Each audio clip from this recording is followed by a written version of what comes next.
Bab 3401, Kekuatan Raja Mayat. Saat Huang Xiaolong melangkah lebih dalam ke dalam gua, mayat-mayat yang berjejer di sisi-sisinya semakin membesar. Ki mayat di udara bertambah padat, dan tampaknya berubah menjadi awan yang melayang di sekitar mereka. Apakah itu mayat binatang buas tingkat alam semesta? Sun Wukong berteriak kaget ketika dia melihat mayat raksasa duduk di sudut. Ya, itu adalah kutu bersayap Radiant, dan lebar sayapnya sebanding dengan rok. Kekuatan cahayanya sudah mencapai tingkat kesempurnaan yang luar biasa. Huang Xiaolong bergumam. Hal yang sama juga berlaku untuk kekuatan ruang. Kutu bersayap bercahaya dikatakan sebagai kutukan bagi semua makhluk yang berkultivasi dengan ki kematian. Kekuatan kutu bersayap bercahaya yang telah mencapai tingkat kesempurnaan agung dalam kekuatan cahaya adalah eksistensi yang mengerikan. Namun, orang di hadapan mereka tewas di tangan Raja Mayat Yinggou. Itu adalah kutu bersayap cerah yang telah mencapai tingkat kesempurnaan agung dalam kekuatan cahaya dan ruang. Itu hanya bisa membuktikan betapa kuatnya Raja Mayat Yinggou. Saat Huang Xiaolong mendengar kekuatan yang dimiliki kutu bersayap cerah saat masih hidup, tenggorokannya menjadi kering. Pantas saja Phoenix Suci tidak berani melawan orang tua itu, Sun Wukong bergumam pelan. Setelah melewati mayat kutu bersayap cahaya, mereka berdua melanjutkan perjalanan ke dalam. Tiba-tiba, ekspresi Sun Wukong berubah. Makhluk-makhluk undead yang tak terhitung jumlahnya menyerbu ke arah mereka. Makhluk-makhluk mayat hidup itu datang dalam berbagai bentuk dan ukuran, dan mereka sangat buruk rupa. Bahkan ada beberapa yang mengeluarkan cairan busuk dari tubuh mereka yang membusuk. Seperti air pasang yang tak berujung, mereka menyerbu Huang Xiaolong dan Sun Wukong. Bagian yang mengejutkan adalah makhluk-makhluk itu sangat cepat. Betapapun beraninya Raja Kera, kulit kepalanya menjadi mati rasa saat melihat banyaknya makhluk yang berhamburan ke arahnya.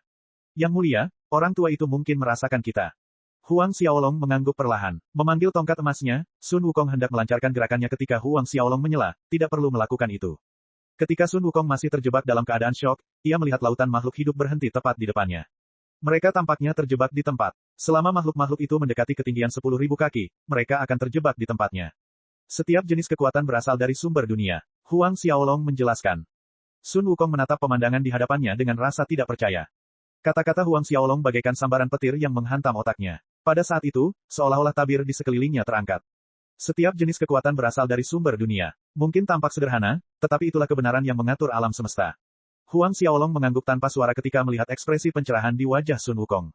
Memang benar bahwa kemampuan pemahaman Raja Kera sangat kuat. Tidak heran dia berhasil mengolah 72 transformasi dalam waktu singkat. Memahami betapa sulitnya untuk tetap berada dalam kondisi pencerahan, Huang Xiaolong tidak mengganggu monyet itu. Dia meninggalkan beberapa batasan sebelum melangkah maju.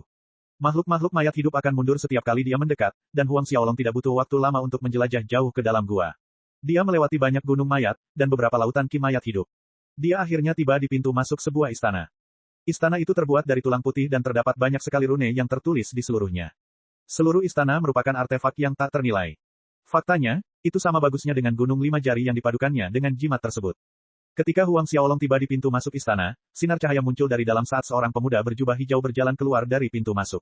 Tulang-tulang putih tajam menonjol dari lengan dan kakinya. Apakah itu Raja Mayat Yinggou? Huang Xiaolong dapat melihat tubuh pihak lain, dan dia mengetahui bahwa itu terdiri dari ki mayat.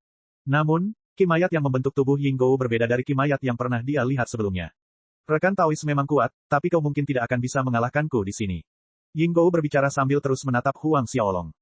Huang Xiaolong menggelengkan kepalanya tanpa suara. Bahkan jika kamu memiliki 10.000 klon dengan kekuatan penuhmu, kamu tidak akan pernah bisa mengalahkanku. Yinggou kuat, dan kekuatannya diakui oleh Huang Xiaolong. Akan tetapi, semua orang di bawah alam dewa penciptaan tidak lebih dari seekor semut. Huang Xiaolong adalah seseorang yang telah melampaui dewa penciptaan biasa.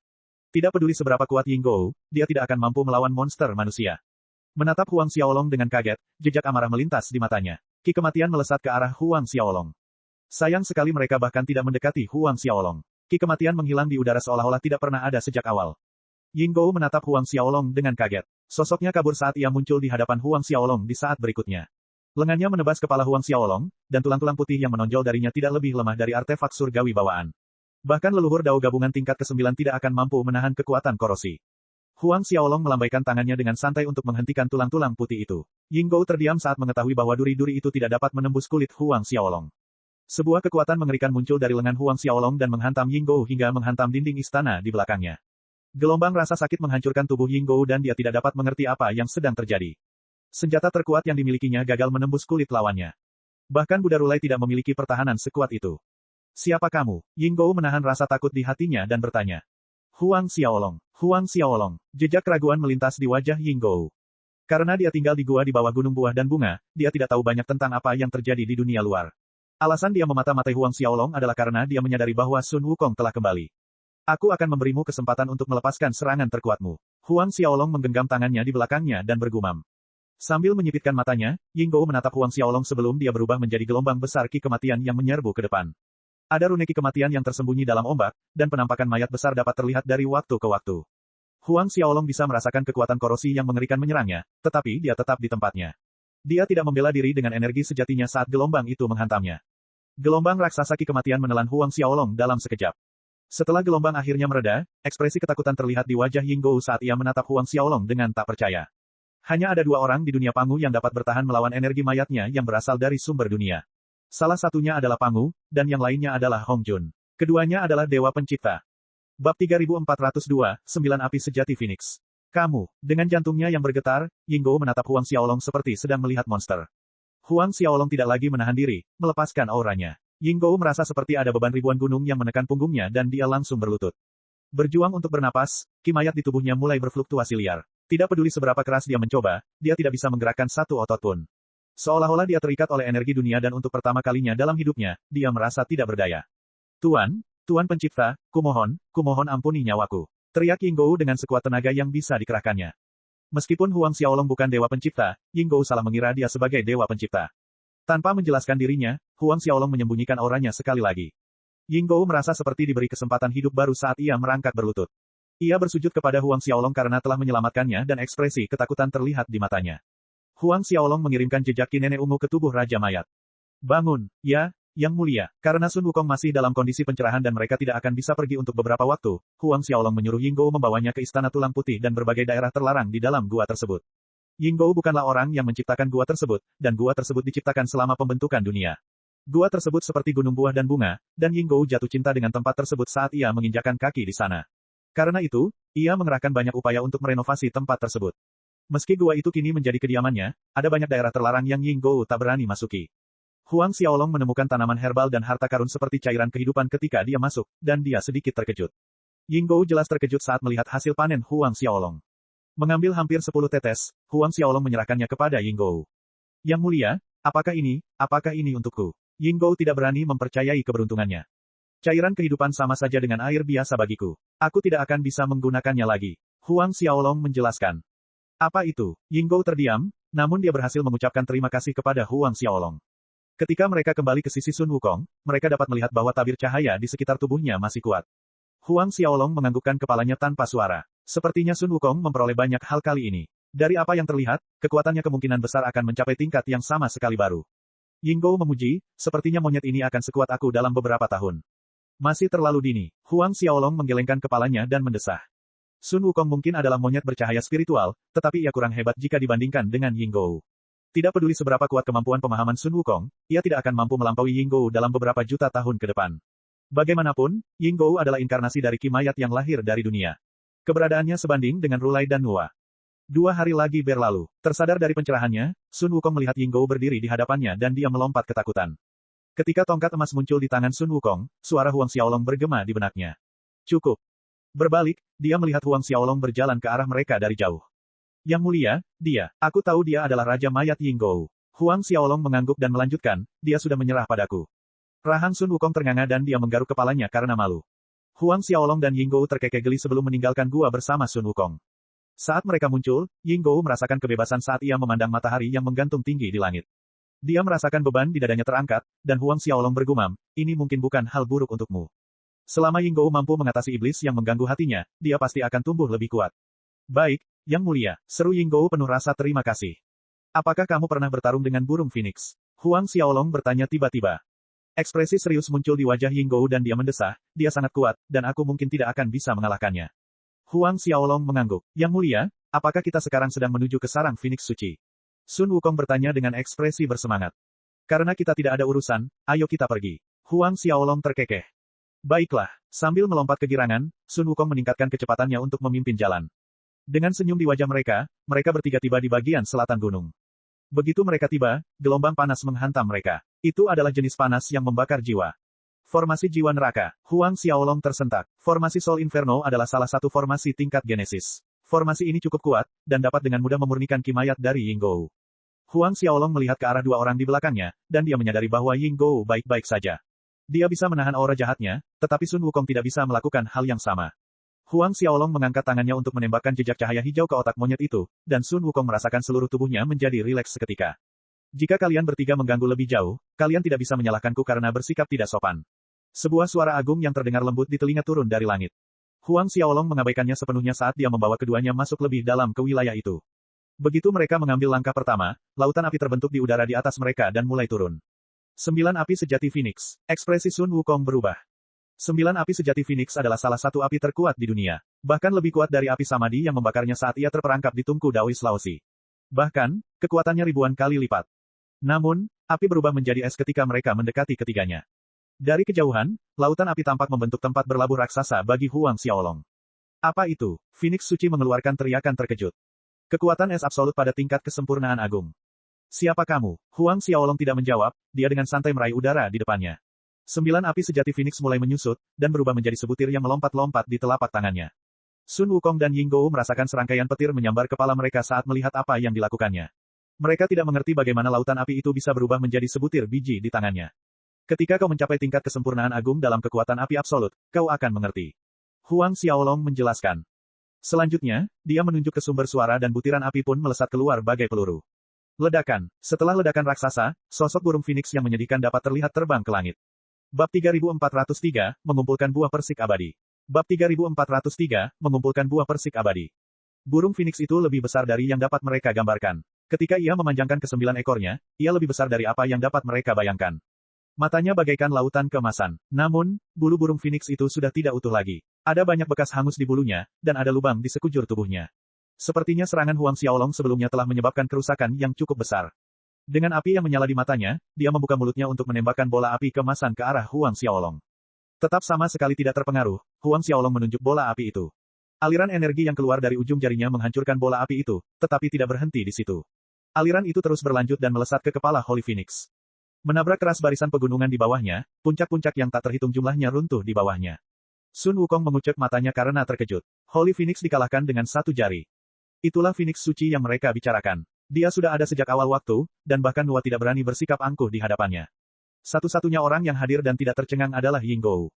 Beberapa saat kemudian, Holy Phoenix berdiri dan wajahnya dipenuhi tanah. Bagian yang terkena pukulan Huang Xiaolong membengkak dan tampak seperti ada roti besar yang terbentuk di dahinya. Ekspresi aneh terbentuk di wajah Sun Wukong dan Yinggou ketika mereka melihat penampilannya yang lucu. Kau, Phoenix suci melotot ke arah Huang Xiaolong, tetapi rasa takutnya gagal menahan amarah yang dirasakannya. Sejak aku datang ke dunia Pangu, aku belum menemukan tunggangan yang cocok. Kau akan menjadi tungganganku di masa depan. Huang Xiaolong bergumam. Jantung Sun Wukong berdebar kencang saat mendengar apa yang dikatakan Huang Xiaolong. Tunggangan Laozi adalah Azure Ox, dan Heaven Piercer menunggangi Kui Ox.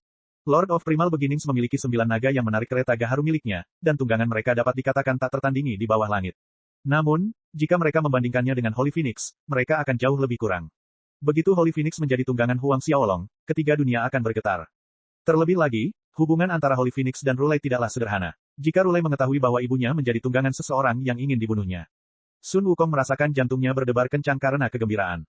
Ketika monyet itu tenggelam dalam imajinasinya, cahaya di sekitar tubuh Holy Phoenix kembali meningkat intensitasnya. 9 cahaya berwarna memenuhi daratan, dan pilar cahaya melesat ke langit. Cahaya ilahi 9 warna, ekspresi Raja Mayat Yinggou berubah. Cahaya ilahi 9 warna membentuk dunianya sendiri, dan mampu menekan apapun yang ditelannya. Selama seseorang terperangkap dalam sorotan cahaya, mereka akan merasa sulit untuk pergi. Pilar cahaya mengelilingi Huang Xiaolong dan seluruh area di sekitarnya. Dalam sekejap, mereka bertiga terlempar ke dunia yang diciptakan oleh cahaya ilahi 9 warna. Ketika membuka mata mereka, mereka mendapati diri mereka berada di suatu tempat yang mempesona.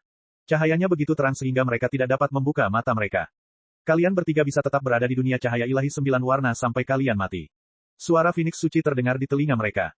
Kurasa tidak, Huang Xiaolong bergumam dan dengan santai menyapu ruang di depannya. Sebuah lubang besar terkoyak di dunia cahaya ilahi 9 warna, dan Huang Xiaolong membawa mereka berdua kembali ke dunia asal. Saat menoleh ke arah Phoenix suci, Sun Wukong terkejut saat mengetahui bahwa ada lubang menganga di dadanya saat dia memuntahkan darah. Darahnya memiliki 9 warna, dan itu adalah pemandangan yang mengejutkan. Ekspresi tidak percaya terlihat di wajah Holy Phoenix saat dia menatap Huang Xiaolong. Dunia yang diciptakan oleh cahaya ilahi 9 warna dapat menekan semua makhluk jahat, dan semua yang ditelannya pada akhirnya akan dilarutkan oleh cahaya ilahi.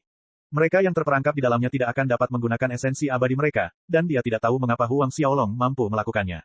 Holy Phoenix, tidak perlu melawan. Yinggou menggelengkan kepalanya dan mendesah, bahkan ki asal mayatku tidak dapat melakukan apapun padanya saat dia tidak melawan.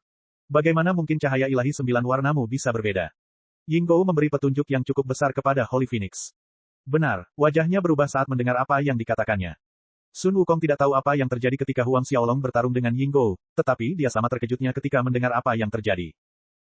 Setengah jam kemudian, Huang Xiaolong kembali ke wilayah Kera. Mereka kembali dengan menunggangi burung Phoenix 9 warna.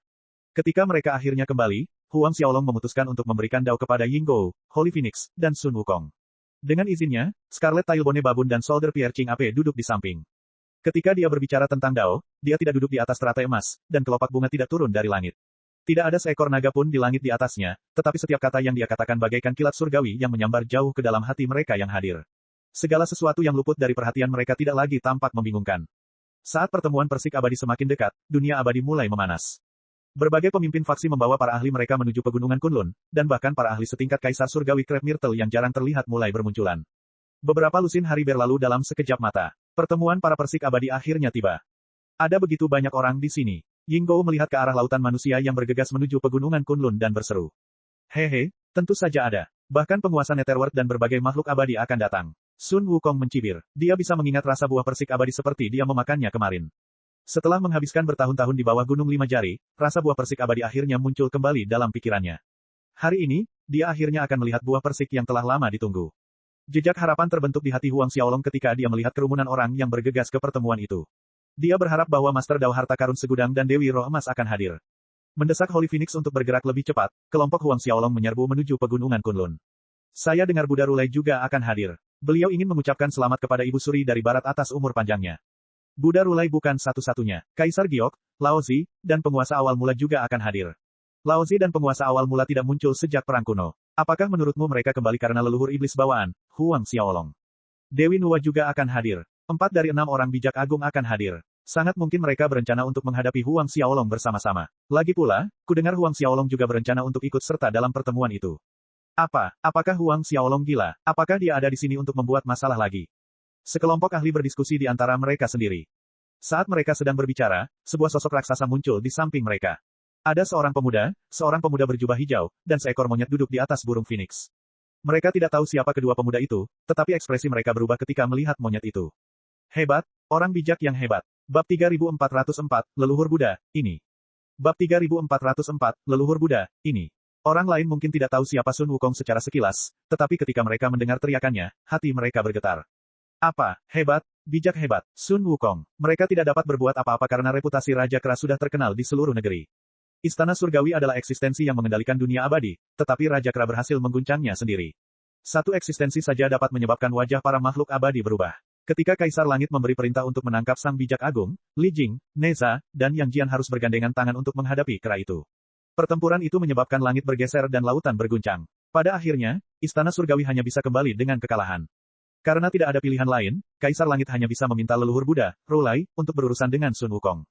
Bahkan setelah ia ditekan oleh Gunung Lima Jari, reputasi Sun Wukong mengguncang 3 dunia. Sun Wukong benar-benar lolos. Salah satu leluhur tua berteriak kaget.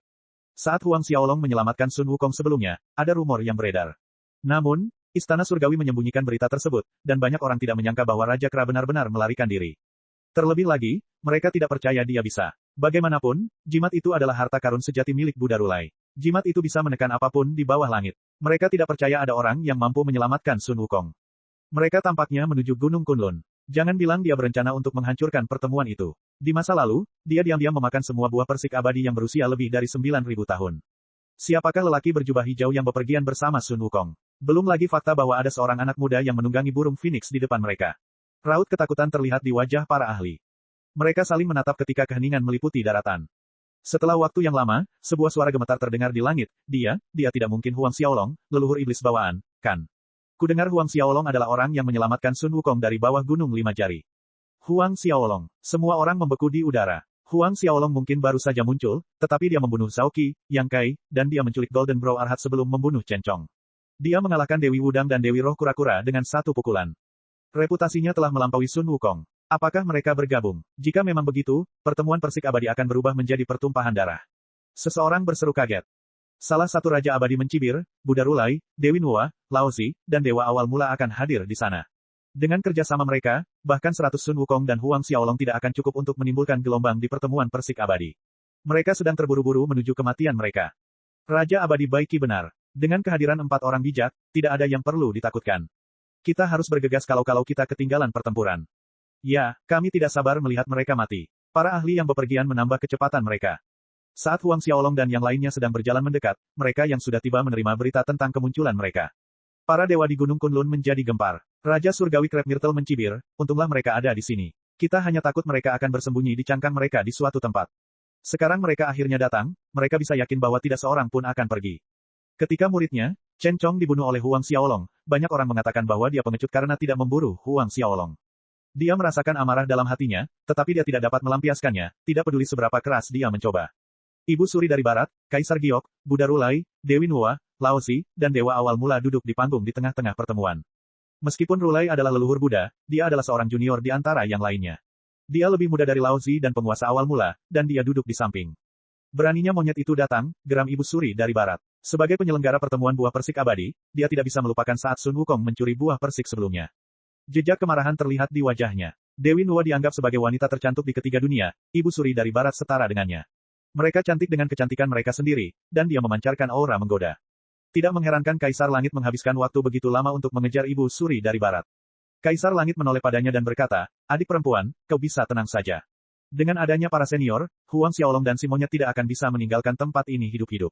Dia mengangguk pelan sebelum menoleh ke yang lain. Aku harus merepotkan kakak dan adik senior sebentar lagi.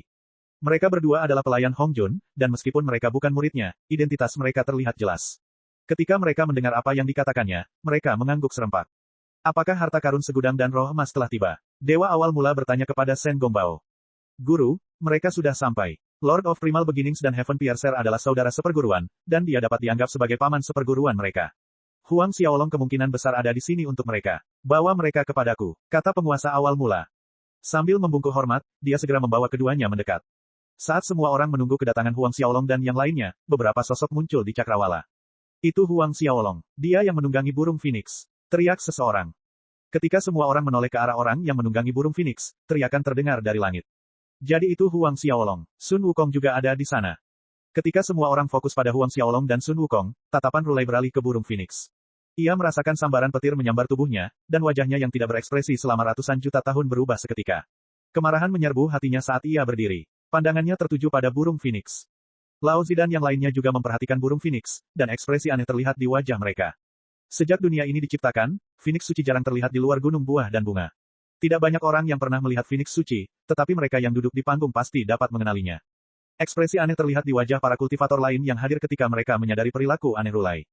Leluhur Buddha, ini, tanya Manjusri. Walaupun Rulai tidak membuka mulutnya, semua orang bisa merasakan niat membunuh mengalir dari tubuhnya. Bab 3405, Niat Membunuh Buddha Rulai. Semua orang terkejut saat merasakan niat membunuh keluar dari sang leluhur Buddha. Sebagai leluhur Buddha, langit akan berubah saat dia marah. Sekarang saat dia siap membunuh, langit akan bergetar. Namun, tidak seorang pun tahu mengapa Buddha Rulai begitu marah. Mungkinkah karena penampilan Huang Xiaolong? Seharusnya tidak demikian. Lagi pula, tidak ada seorang pun yang tahu tentang dendam Huang Xiaolong terhadap leluhur Buddha sendiri. Suara Laozi bergema di udara, mencerahkan mereka yang hadir. Itulah Phoenix Suci. Phoenix Suci. Konon katanya dialah ibu dari leluhur Buddha. Saat mereka berbalik untuk melihat Huang Xiaolong yang sedang menunggangi Holy Phoenix, sebuah pikiran mengerikan terlintas di benak mereka. Itu adalah sesuatu yang sangat tidak masuk akal sehingga mereka tidak berani mempercayainya. Ekspresi wajah mereka menjadi sangat berwarna ketika mereka memikirkannya. Para Buddha dan Arahat dari Barat merasakan kegelisahan menjalar ke sekujur tubuh mereka.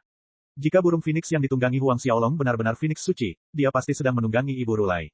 Bagaimana Rulai bisa menerima hal seperti itu? Tidak heran Rulai begitu marah. Di bawah tatapan tidak percaya mereka, rombongan Huang Xiaolong tiba di atas Gunung Kunlun. Karena Yinggou telah mengubah wujudnya menjadi manusia dan menyembunyikan kimayatnya, tak seorang pun berhasil mengenalinya. Sambil menyapu pandangannya ke semua orang yang hadir, Huang Xiaolong bertanya kepada Sun Wukong, apakah Master Dao Harta Karun Segudang dan Dewi Roh Emas ada di sini?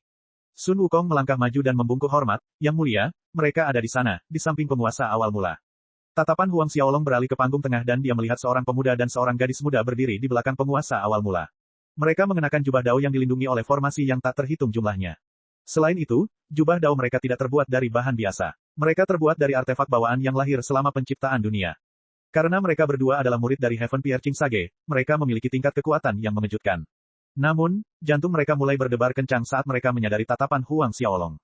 Meskipun mereka berdiri di belakang Lord of Primal Beginnings, mereka merasakan ketakutan memenuhi hati mereka. Mereka mungkin kuat, tetapi mereka tahu tempat mereka. Mereka terlalu lemah jika dibandingkan dengan Holy Phoenix. Jika Huang Xiaolong berhasil memaksa Holy Phoenix menjadi tunggangannya, mereka tidak lebih dari sekadar bintik debu di matanya. Mereka tidak dapat membayangkan betapa kuatnya Huang Xiaolong untuk memaksa Holy Phoenix menyerah. Bicaralah, di mana gurumu? Huang Xiaolong tidak bertele-tele. Satu-satunya alasan dia datang ke Gathering of the Immortal Pitches adalah untuk menemukan Heaven Piercing Sage. Dia tidak ingin membuang-buang waktunya untuk formalitas. Begitu kata-kata itu keluar dari bibirnya, wajah Lao Zi dan yang lainnya berubah tak sedap dipandang. Terutama bagi Rulai, hasrat membunuh berkecamuk dalam hatinya. Akhirnya tidak dapat menahan amarahnya, Rulai membuka mulut dan mengucapkan mantra. Saat rune Buddha terbentuk di sekelilingnya, mereka berubah menjadi hantu makhluk agung saat menyerang Huang Xiaolong. Saat mereka muncul, langit tampak gelap karena energi Buddha menyelimuti daratan. Kekuatan yang datang dari Rulai puluhan ribu kali lebih kuat daripada jimat yang ditinggalkannya di Gunung Lima Jari. Para kaisar abadi yang berada di pihak yang lebih lemah merasakan energi Buddha mengubah tubuh mereka. Tepat saat rune itu hendak menghantam Huang Xiaolong, sebuah lengan putih kurus terjulur dari samping. Meskipun lengan tulang itu tampaknya tidak memiliki kekuatan sama sekali, ia berhasil menghentikan serangan Rulai. Hantu-hantu agung yang dipanggil menabraknya, tetapi mereka gagal meninggalkan bekas. Lengannya bagaikan gunung abadi yang mampu menahan gempuran energi Buddha yang tiada henti. Ketika hantu itu menghilang, lengan putih bertulang itu tetap berada di tempatnya. Mereka yang berdiri di sekitar menatap pemilik lengan putih itu dengan kaget, dan mereka menemukan bahwa itu adalah milik anak muda lainnya yang bepergian bersama Huang Xiaolong dan Sun Wukong. Leluhur Buddha, Rulai, mengerutkan kening karena terkejut. Tiba-tiba, dewa awal mula berseru dengan ekspresi serius, Raja Mayat Yinggou. Raja Mayat Yinggou, Kaisar Surgawi Crab Myrtle dan yang lainnya merasakan kelopak mata mereka melonjak karena terkejut. Adapun para kaisar abadi dan mereka yang lebih lemah, mereka saling menatap dengan heran karena mereka belum pernah mendengar tentang Yinggou. Siapa dia? Salah satu kaisar abadi bertanya dengan tenang. Orang-orang di sekitarnya menggelengkan kepala perlahan. Dia adalah eksistensi yang muncul selama penciptaan dunia. Dia adalah inkarnasi dari Kimayat asal dunia Pangu, dan dia adalah leluhur semua makhluk hidup di sini.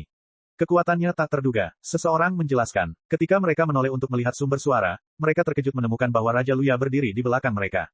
Sambil membungkuk hormat, mereka tahu bahwa sebagai suatu eksistensi, siapakah roh api Qi itu?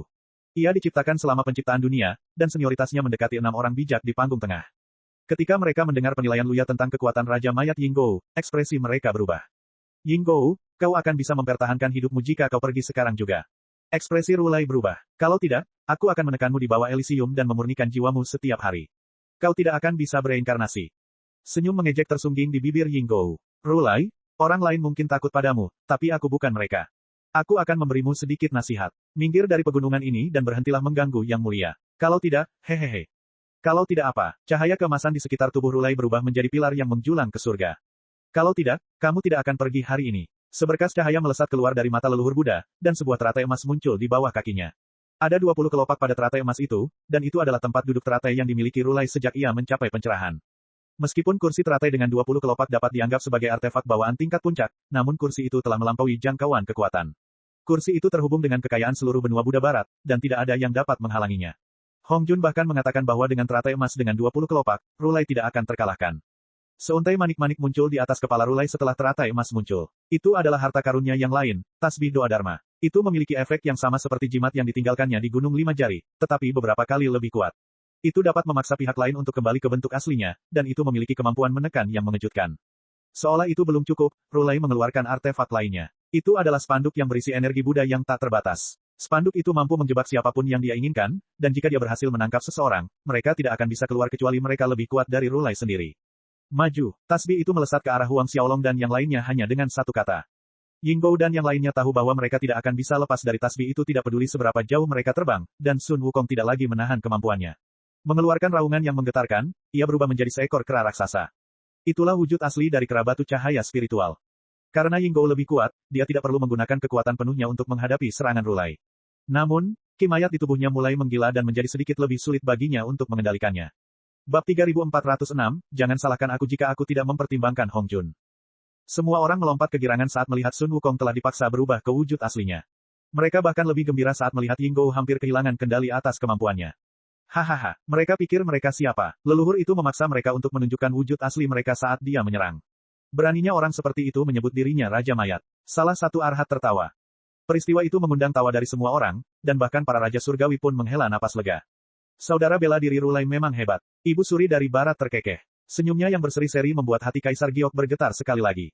Saat semua orang tertawa gembira, Huang Xiaolong dengan santai mengulurkan tangannya dan tampak berusaha meraih tasbih yang melayang di langit. Apa yang dia pikir sedang dia lakukan? Sang Bodhisattva Sitigarba mengerutkan kening. Apakah dia pikir dia bisa meraih tasbih leluhur kita dengan tangannya? Maitreya tertawa. Nuwa menggelengkan kepalanya perlahan. Bukan karena dia meremehkan leluhur iblis bawaan, Huang Xiaolong, tetapi karena dia tahu betapa mengerikannya kekuatan Rulai.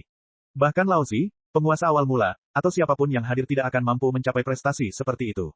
Mereka tidak akan mampu membela diri dengan kekuatan penuh, apalagi meraih tasbih dengan tangan mereka. Jika Lao Zi, sang penguasa awal mula, dan dirinya sendiri tidak mampu melakukannya, dia tidak percaya bahwa Huang Xiaolong sanggup melakukannya. Rulai mendengus geli saat melihat apa yang dilakukan Huang Xiaolong. Spanduk di tangannya mulai berkibar tertiup angin saat melesat ke arah Huang Xiaolong. Lapisan pembatasan terbuka di udara di sekitar spanduk, dan mulai berubah menjadi pagoda besar yang mampu mengetuk para dewa. Setiap lapisannya mengandung dunia Buddha dan memancarkan cahaya keemasan yang cemerlang. Gunung Kunlun mulai bergetar saat cahaya keemasan menyelimuti daratan. Dunia tampak berubah menjadi dunia Buddha raksasa saat cahaya keemasan berubah menjadi gelombang yang menyerbu ke arah Huang Xiaolong, Sun Wukong, dan Yinggou. Huang Xiaolong mengabaikan spanduk itu sepenuhnya dan terus meraih manik-manik itu. Tasbih mungkin dilindungi oleh lapisan formasi, tetapi sama sekali tidak berguna di depan Huang Xiaolong. Dengan tangan tak terlihat yang menembus formasi seolah-olah formasi itu tidak ada, Huang Xiaolong memegang tasbih itu. Di hadapan semua orang yang hadir, Huang Xiaolong dengan santai menarik dan tasbih itu pun berjatuhan dari langit. Kekuatan manik-manik itu langsung menghilang. Kekuatan yang mengamuk di tubuh Sun Wukong dan Yinggou mulai mereda, dan semua orang menatapnya dengan tak percaya. Nuwa terkejut, begitu pula dengan penguasa awal mula dan yang lainnya. Rulai tercengang. Tasbih Dharma adalah salah satu artefak terkuatnya. Tasbih itu mampu menekan pihak lain, dan mereka tidak akan dapat menggunakan kekuatan penuh mereka. Bagaimana mungkin Huang Xiaolong dapat menggunakan kekuatannya? Bagaimana mungkin Huang Xiaolong tidak terpengaruh oleh kekuatan tasbihnya? Dengan energi yang mengalir dalam tubuhnya, Rulai menggunakan lebih banyak kekuatan untuk mengaktifkan spanduk itu. Saat spanduk itu menerima lebih banyak energi, daya melahap di sekelilingnya pun meningkat. Pada saat yang sama, Rulai mencoba mengambil tasbihnya.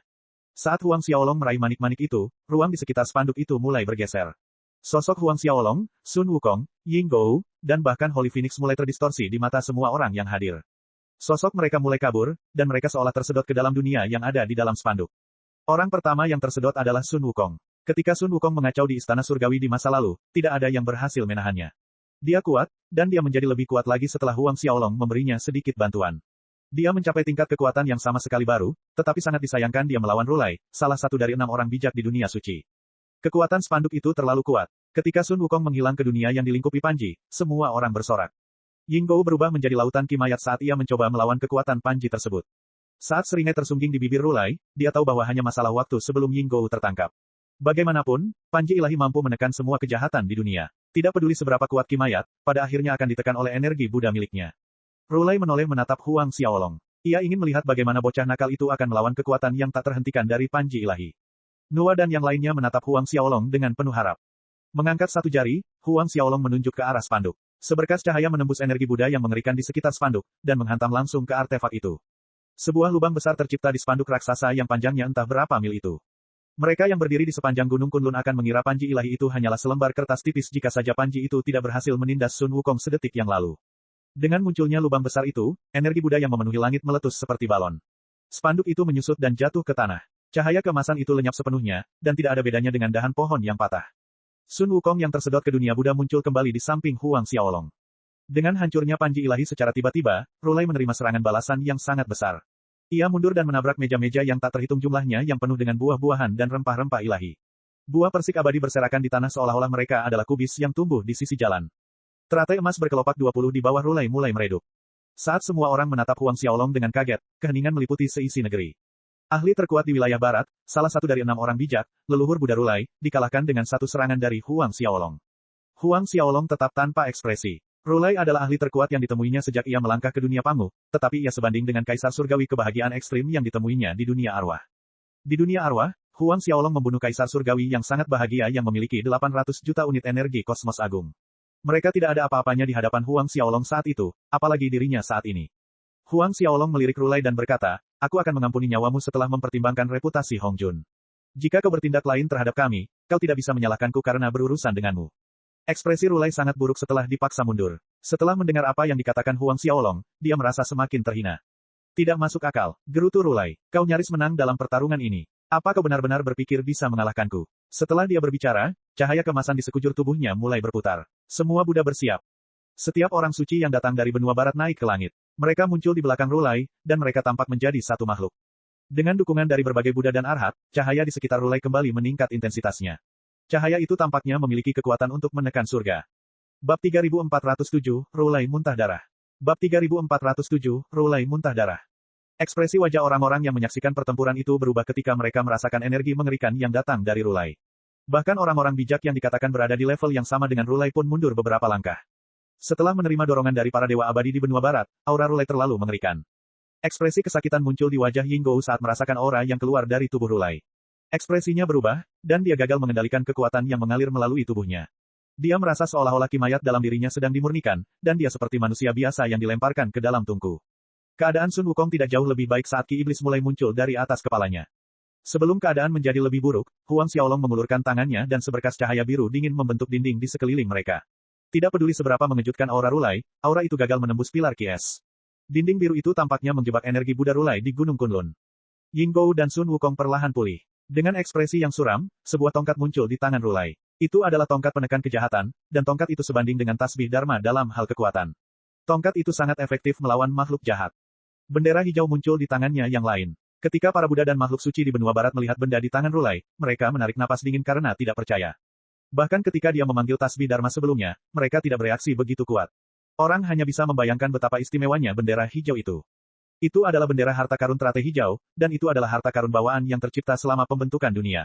Total ada 5 bendera, dan 4 lainnya adalah bendera batas awan putih, bendera air esensi misterius, bendera pancaran api Qi, dan bendera emas arah kelima.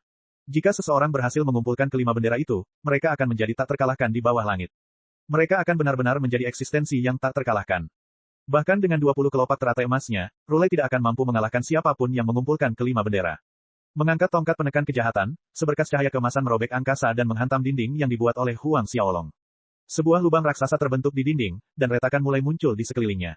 Ki dingin di sekelilingnya menghilang ketika energi Buddha Rulai menghantamnya. Sekali lagi, energi Buddha yang tak berujung menyerbu kelompok Huang Xiaolong.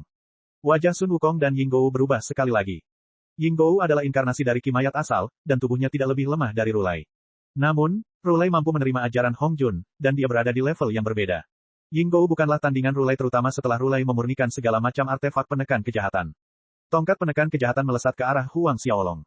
Pada saat yang sama, bendera harta karun teratai hijau berkibar di udara. Sinar cahaya putih muncul dari bendera dan memiliki kekuatan yang sangat besar. Cahaya itu menghujani daratan sementara bendera menutupi langit. Cahaya putih dan energi Buddha emas menyatu saat terbang menuju Huang Xiaolong. Siapa yang mengira kalau saudara muda Rulai akan mampu mencapai alam nirwana, sang penguasa alam awal tersentak kaget. Selama perang kuno, Rulai tidak sekuat dirinya. Karena itu, benua barat tidak ikut serta dalam pertempuran. Benar sekali, sekarang dia sudah mencapai nirwana, aku khawatir aku tidak akan mampu menandingi junior broter Rulai. Lao Zi mendesah. Ketika leluhur Buddha menyerap kekuatan para ahli dari benua barat, pemimpin para bijak, Lao Zi, harus mengakui bahwa ia bukanlah tandingan Rulai. Hahaha, iblis kecil Huang Xiaolong pasti akan dikalahkan oleh leluhur Buddha. Raja Surgawi Crab Myrtle tertawa. Tidak, kau salah. Dia pasti akan mati. Master Dao Myriad Treasures mencibir. Ya, kau benar. Hahaha, aku membuat kesalahan. Raja Surgawi Crab Myrtle terkekeh. Pada saat itulah mereka melihat Huang Xiaolong mengangkat tangannya untuk melayangkan pukulan ke arah tongkat penekan jahat. Sebagai artefak paling tajam, tongkat penekan jahat dikatakan mampu menghancurkan artefak pada level yang sama. Namun, tongkat itu menghantam tinju Huang Xiaolong tanpa menyebabkan goresan. Sebaliknya, ujung tongkat kerajaan yang runcing itu hancur. Rasanya seperti cabang pohon yang patah. Semua orang merasakan rahang mereka ternganga karena terkejut ketika melihat Huang Xiaolong. Setelah tongkat penekan kejahatan patah, telapak tangan Huang Xiaolong jatuh dari langit. Jejak telapak tangan raksasa itu menghancurkan bendera harta teratai hijau seolah-olah tidak ada apa-apanya. Saat telapak tangannya turun, bendera itu tertancap dalam di tanah. Apa, wajah Rulai, Lao Zi, dan yang lainnya berubah. Pukulan lain datang dari Huang Xiaolong, dan auranya menutupi gunung. Sebelum serangannya bisa mendarat, seluruh pegunungan bergetar karena kekuatannya. Ibu suri dari barat dan para ahli lain yang hadir merasakan darah mengalir dari wajah mereka. Gunung Kunlun sudah ada sejak awal waktu, dan tidak ada yang bisa menggoyahkan fondasinya. Sekarang, seluruh gunung tampaknya berada di bawah kekuasaan Huang Xiaolong. Sambil menempelkan kedua telapak tangannya, Rulai mencoba menangkis serangan Huang Xiaolong dengan salah satu telapak tangannya. Sebuah patung Buddha emas muncul di belakang Rulai saat patung itu berbenturan dengan serangan Huang Xiaolong. Apa yang terjadi selanjutnya tidak mengejutkan. Kekuatan Huang Xiaolong bagaikan lautan, dan Rulai bagaikan setetes air di lautan jika dibandingkan dengannya. Telapak tangan Huang Xiaolong menghantam leluhur Buddha dan anggota benua barat di belakangnya. Tak seorang pun yang tertinggal saat mereka terlempar ke angkasa. Pemandangan megah dapat terlihat saat makhluk-makhluk agung dari benua barat terbang melintasi langit. Serangan Huang Xiaolong tidak berhenti di situ. Gunung Kunlun adalah target berikutnya dan tidak ada yang tersisa setelah dia selesai. Puncak gunung itu gundul, dan istana Ibu Suri dari barat yang berada di bagian barat pegunungan itu rata dengan debu. Dengan mata terbelalak, Lao Zi dan yang lainnya menyaksikan Rulai jatuh ke tanah. Dagingnya terkoyak, dan darah mengalir dari setiap lubang tubuhnya. Darah emas mengotori tanah. Saat ia memuntahkan banyak darah, Rulai terengah-engah. Beruntung baginya, ia masih hidup. Namun, teratai emasnya dalam kondisi yang menyedihkan. Teratai itu penuh dengan retakan saat tergeletak di tanah yang jauh darinya. Semua orang di sepanjang gunung menarik napas dingin ketika mereka melihat keadaan Rulai yang menyedihkan. Leluhur Buddha dipukuli hingga setengah mati oleh seorang anak kecil. Bab 3408, menekan Rulai. Bab 3408, menekan Rulai. Dari apa yang mereka ingat, Rulai adalah mercusuar cahaya di dunia abadi. Saat ia duduk di atas teratai emasnya, cahaya Buddha akan memenuhi langit dan ia akan menekan semua kejahatan. Tidak seorang pun pernah melihat Rulai terluka. Konsep dia muntah darah bahkan lebih tidak masuk akal. Kini, keadaan Rulai yang menyedihkan terukir dalam di benak setiap orang yang hadir. Ketika mereka menoleh ke arah Huang Xiaolong sekali lagi, mereka melihat tasbih Dharma penuh dengan retakan. Rasa dingin merambati tulang belakang mereka. Itu adalah artefak tertinggi yang digunakan oleh leluhur Buddha. Bagaimana mungkin seseorang bisa menghancurkannya dengan tangan kosong? Kalau saja Huang Xiaolong berhasil menangkap seseorang yang hadir, bukankah mereka akan meletus seperti gelembung jika dia meremasnya dengan tangannya? Huang Xiaolong mengabaikan tatapan mereka saat dia berjalan menuju Rulai. Ekspresi ketakutan terlihat di wajah sang leluhur Buddha saat ia berjuang untuk berdiri. Sudah kubilang sebelumnya, jika kau mencoba hal lain, aku tidak akan peduli dengan Hong Jun saat aku berurusan denganmu. Suara Huang Xiaolong dingin dan dia melanjutkan, aku selalu menepati janjiku. Kau, apa yang kau inginkan? Raut wajah Rulai berubah. Mungkinkah dia mencoba untuk? Tidak, Rulai tidak percaya Huang Xiaolong mampu melakukan hal itu. Seperti yang kukatakan sebelumnya, aku akan membunuhmu. Suara Huang Xiaolong bergema di langit. Kematian, kata-kata itu bagaikan guntur surgawi yang menggema di telinga Rulai. Mereka yang berdiri di sekitar tidak dapat menahan rasa lemas di kaki mereka. Dia sebenarnya berencana membunuh leluhur Buddha. Tak seorang pun menyangka ada orang yang berani mengucapkan kata-kata seperti itu. Itu karena tidak ada seorang pun yang bisa menjadi lawan Rulai. Bahkan di antara keenam orang bijak, dia adalah eksistensi yang tak terkalahkan. Satu-satunya orang yang bisa membunuh salah satu dari mereka adalah Hong Jun. Namun, dia adalah tuan mereka, dan tidak mungkin baginya melakukan sesuatu seperti itu. Lao Zi dan yang lainnya saling berpandangan, dan mereka melihat ekspresi terkejut di mata masing-masing. Rekan kultivator Huang, kamu tidak punya banyak dendam dengan adik laki-lakiku. Bagaimana kalau kita akhiri saja? Lao Zi akhirnya berdiri dan mencoba membujuk Huang Xiaolong, meskipun adik laki-lakiku yang mengambil langkah pertama, dia sudah mengalami cedera serius. Nuwa berdiri dan melanjutkan, saya berharap rekan kultivator Huang dapat menunjukkan belas kasihan. Jantung berbagai pakar yang hadir berdebar kencang. Baiklah, karena Dewi Nuwa sudah berbicara, aku akan membiarkannya hidup. Huang Xiaolong mengangguk. Huang Xiaolong tidak membuat pengecualian karena penampilannya. Namun, dia selalu menghormatinya. Namun, dia akan dihukum bahkan jika berhasil lolos dari kematian. Dia menekan Sun Wukong di bawah Gunung Lima Jari di masa lalu. Aku akan melakukan hal yang sama padanya. Selama 100 juta tahun ke depan, dia akan ditekan di bawah Gunung Lima Jari. Huang Xiaolong melemparkan Gunung Lima Jarinya yang baru dan lebih baik setelah dia berbicara. Itu berubah menjadi pegunungan raksasa dan runtuh di Rulai. Bahkan dengan kekuatannya, dia tidak dapat menggerakkan satu otot pun. Leluhur Buddha, para ahli dari benua barat berteriak serempak. Mereka ingin menyelamatkan Rulai, tetapi mereka menyadari bahwa mereka tidak dapat mendekati gunung itu. Mereka terlempar oleh kekuatan yang mengejutkan sebelum mereka dapat mendekat. Tak seorang pun dapat mendekati 100.000 mil gunung Five Finger. Semua orang menatap gunung itu dengan ekspresi terkejut di mata mereka. Mereka tidak mengerti kapan gunung Lima Jari menjadi begitu kuat. Gunung itu mampu menekan leluhur Buddha, dan mampu menghentikan kemajuan para ahli di tingkat Maitreya dan Bodhisattva. Semakin mereka mengamati Gunung Lima Jari, semakin mereka menemukan bahwa ada sesuatu yang aneh. Itulah kekuatan jimat Rulai. Bagaimana mungkin Huang Xiaolong bisa menyatukan jimat itu ke dalam gunung? Ibu Suri dari barat dan yang lainnya terkejut saat mengetahui perubahan tersebut. Mereka sangat takut saat mengetahui bahwa seseorang berhasil menggabungkan kedua harta karun tersebut. Bahkan para ahli penyempurnaan artefak terkuat seperti Lao Zi dan penguasa awal mula tidak mampu melakukan sesuatu yang mendekati itu. Setelah Huang Xiaolong menekan Rulai, dia menuju ke Myriad Treasures Dao Master dan Golden Spirit Goddess. Ketika mereka melihatnya berjalan ke arah mereka, mereka tidak tahu harus berbuat apa. Terutama bagi Master Dao harta karun segudang. Dia baru saja mengutuk Huang Xiaolong. Lord of Primal Beginnings tidak dapat menahan diri untuk tidak berbicara ketika dia melihat tindakan Huang Xiaolong. Rekan kultivator Huang, mengapa kamu harus mempersulit beberapa junior? Aku di sini untuk mencari pedang Pangu. Sage penusuk langit memilikinya, dan aku akan pergi selama mereka memberitahuku di mana dia berada. Huang Xiaolong bergumam. Sang penguasa awal mula menggelengkan kepalanya. Jika begitu, kau harus mencari sang petapa penusuk surga. Ekspresi Huang Xiaolong tenggelam ketika dia mendengar apa yang dikatakan oleh penguasa awal mula. Jika dia bisa mencari sage penusuk surga, mengapa dia harus mencari murid-muridnya? Jika kamu menghalangi jalanku, aku akan menekanmu di bawah Gunung Lima Jari juga. Sang penguasa awal mula merasakan kemarahan membara di hatinya saat senjata di tangannya mulai berdengung. Namun, ia akhirnya memilih mundur dan dengung itu berhenti. Senjatanya adalah 3 harta Ruyi, yang diberikan kepadanya oleh Hong Jun. Senjata itu sangat kuat, tetapi dia tahu bahwa senjata itu tidak akan membuatnya mampu melawan Huang Xiaolong. Bahkan Rulai, dengan semua hartanya, gagal melukai Huang Xiaolong. Dia tahu bahwa akan lebih baik baginya untuk menghindari bentrokan dengan Huang Xiaolong. Master Dao harta karun segudang berlutut saat melihat satu-satunya pelindungnya memberi jalan. Dia mulai bersujud sambil berteriak, "Senior Huang, guruku menjelajahi negeri ini, dan aku tidak tahu kemana dia pergi. Kumohon ampuni nyawaku." Kerutan terbentuk di wajah Huang Xiaolong, tetapi Dewi Roh Emas berbicara sebelum Huang Xiaolong bisa mengatakan apapun. "Tuanku seharusnya berada di dunia iblis sekarang." Huang Xiaolong dan yang lainnya menatapnya dengan kaget. "Heaven Piercing Sage, apakah dia benar-benar ada di dunia iblis?" Tanya Huang Xiaolong. "Ya, tuanku pergi ke dunia iblis beberapa waktu lalu. Namun, tidak ada dari kita yang tahu mengapa dia pergi ke sana." Huang Xiaolong meraih mereka berdua dan menyeret mereka untuk menyelidiki ingatan mereka. Dia menemukan bahwa mereka mengatakan yang sebenarnya. Dunia iblis, Huang Xiaolong bergumam saat dia meninggalkan Holy Phoenix. Melihat Huang Xiaolong berencana untuk pergi, Sun Wukong mengambil setiap buah persik abadi yang berusia lebih dari 9.000 tahun. Ibu suri dari barat sangat marah, tetapi dia tidak bisa berbuat apa-apa. Ketika Huang Xiaolong dan kawanannya akhirnya menghilang dari pandangan mereka, semua orang menghela napas lega. Seolah-olah sebuah batu besar terangkat dari hati mereka, dan mereka tampaknya telah kembali dari kedalaman neraka. Guru tidak ada di sini sekarang, kalau saja dia ada, Huang Xiaolong pasti akan mengompol. Sang penguasa alam awal menggeram.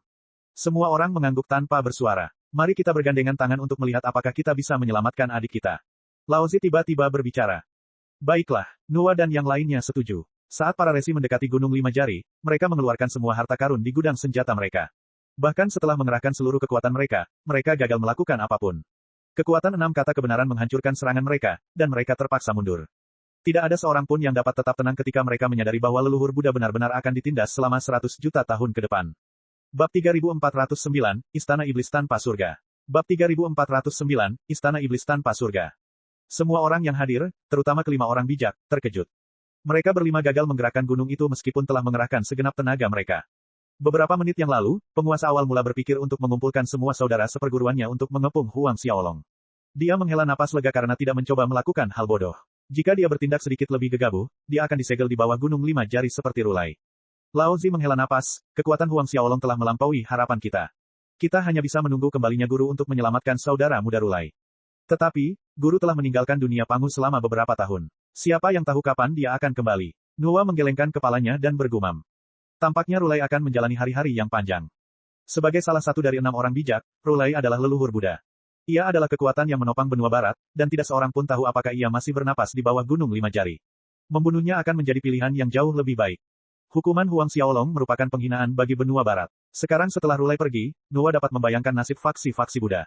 Mereka akan menghadapi masa-masa sulit. Para ahli dari faksi barat melihat bagaimana Lao Zi dan orang bijak lainnya gagal menyelamatkan Rulai dari gunung 5 jari, dan mereka tidak dapat menahan diri untuk tidak mengungkapkan kesedihan mereka. Mereka berkumpul di sekitar gunung dan berduka. Lao Zi menggelengkan kepalanya sebelum mengucapkan selamat tinggal kepada Nuwa dan yang lainnya.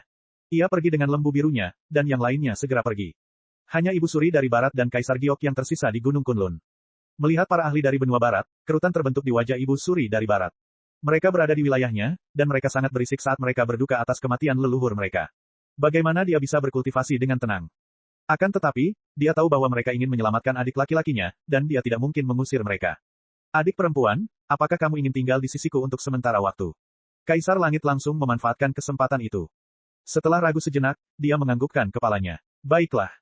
Kaisar Langit hampir melompat kegirangan jika saja tidak karena ada banyak ahli dari benua barat yang berduka di sekitarnya. Ia segera naik kereta sebelum mengundang Ibu Suri dari barat kembali ke Istana Surgawi. Pertempuran yang terjadi di Gunung Kunlun menyebabkan 3 dunia di dunia Pangu terdiam. Tak seorang pun berani menjulurkan kepala sekarang, karena ahli terkuat di dunia abadi tengah tertekan berkat harta karun yang ia ciptakan sendiri. Kemeriahan di 5 benua mereda, dan pasar-pasar kehilangan lebih dari setengah basis pelanggan mereka. Bahkan ada beberapa kerajaan yang mengisolasi diri sepenuhnya.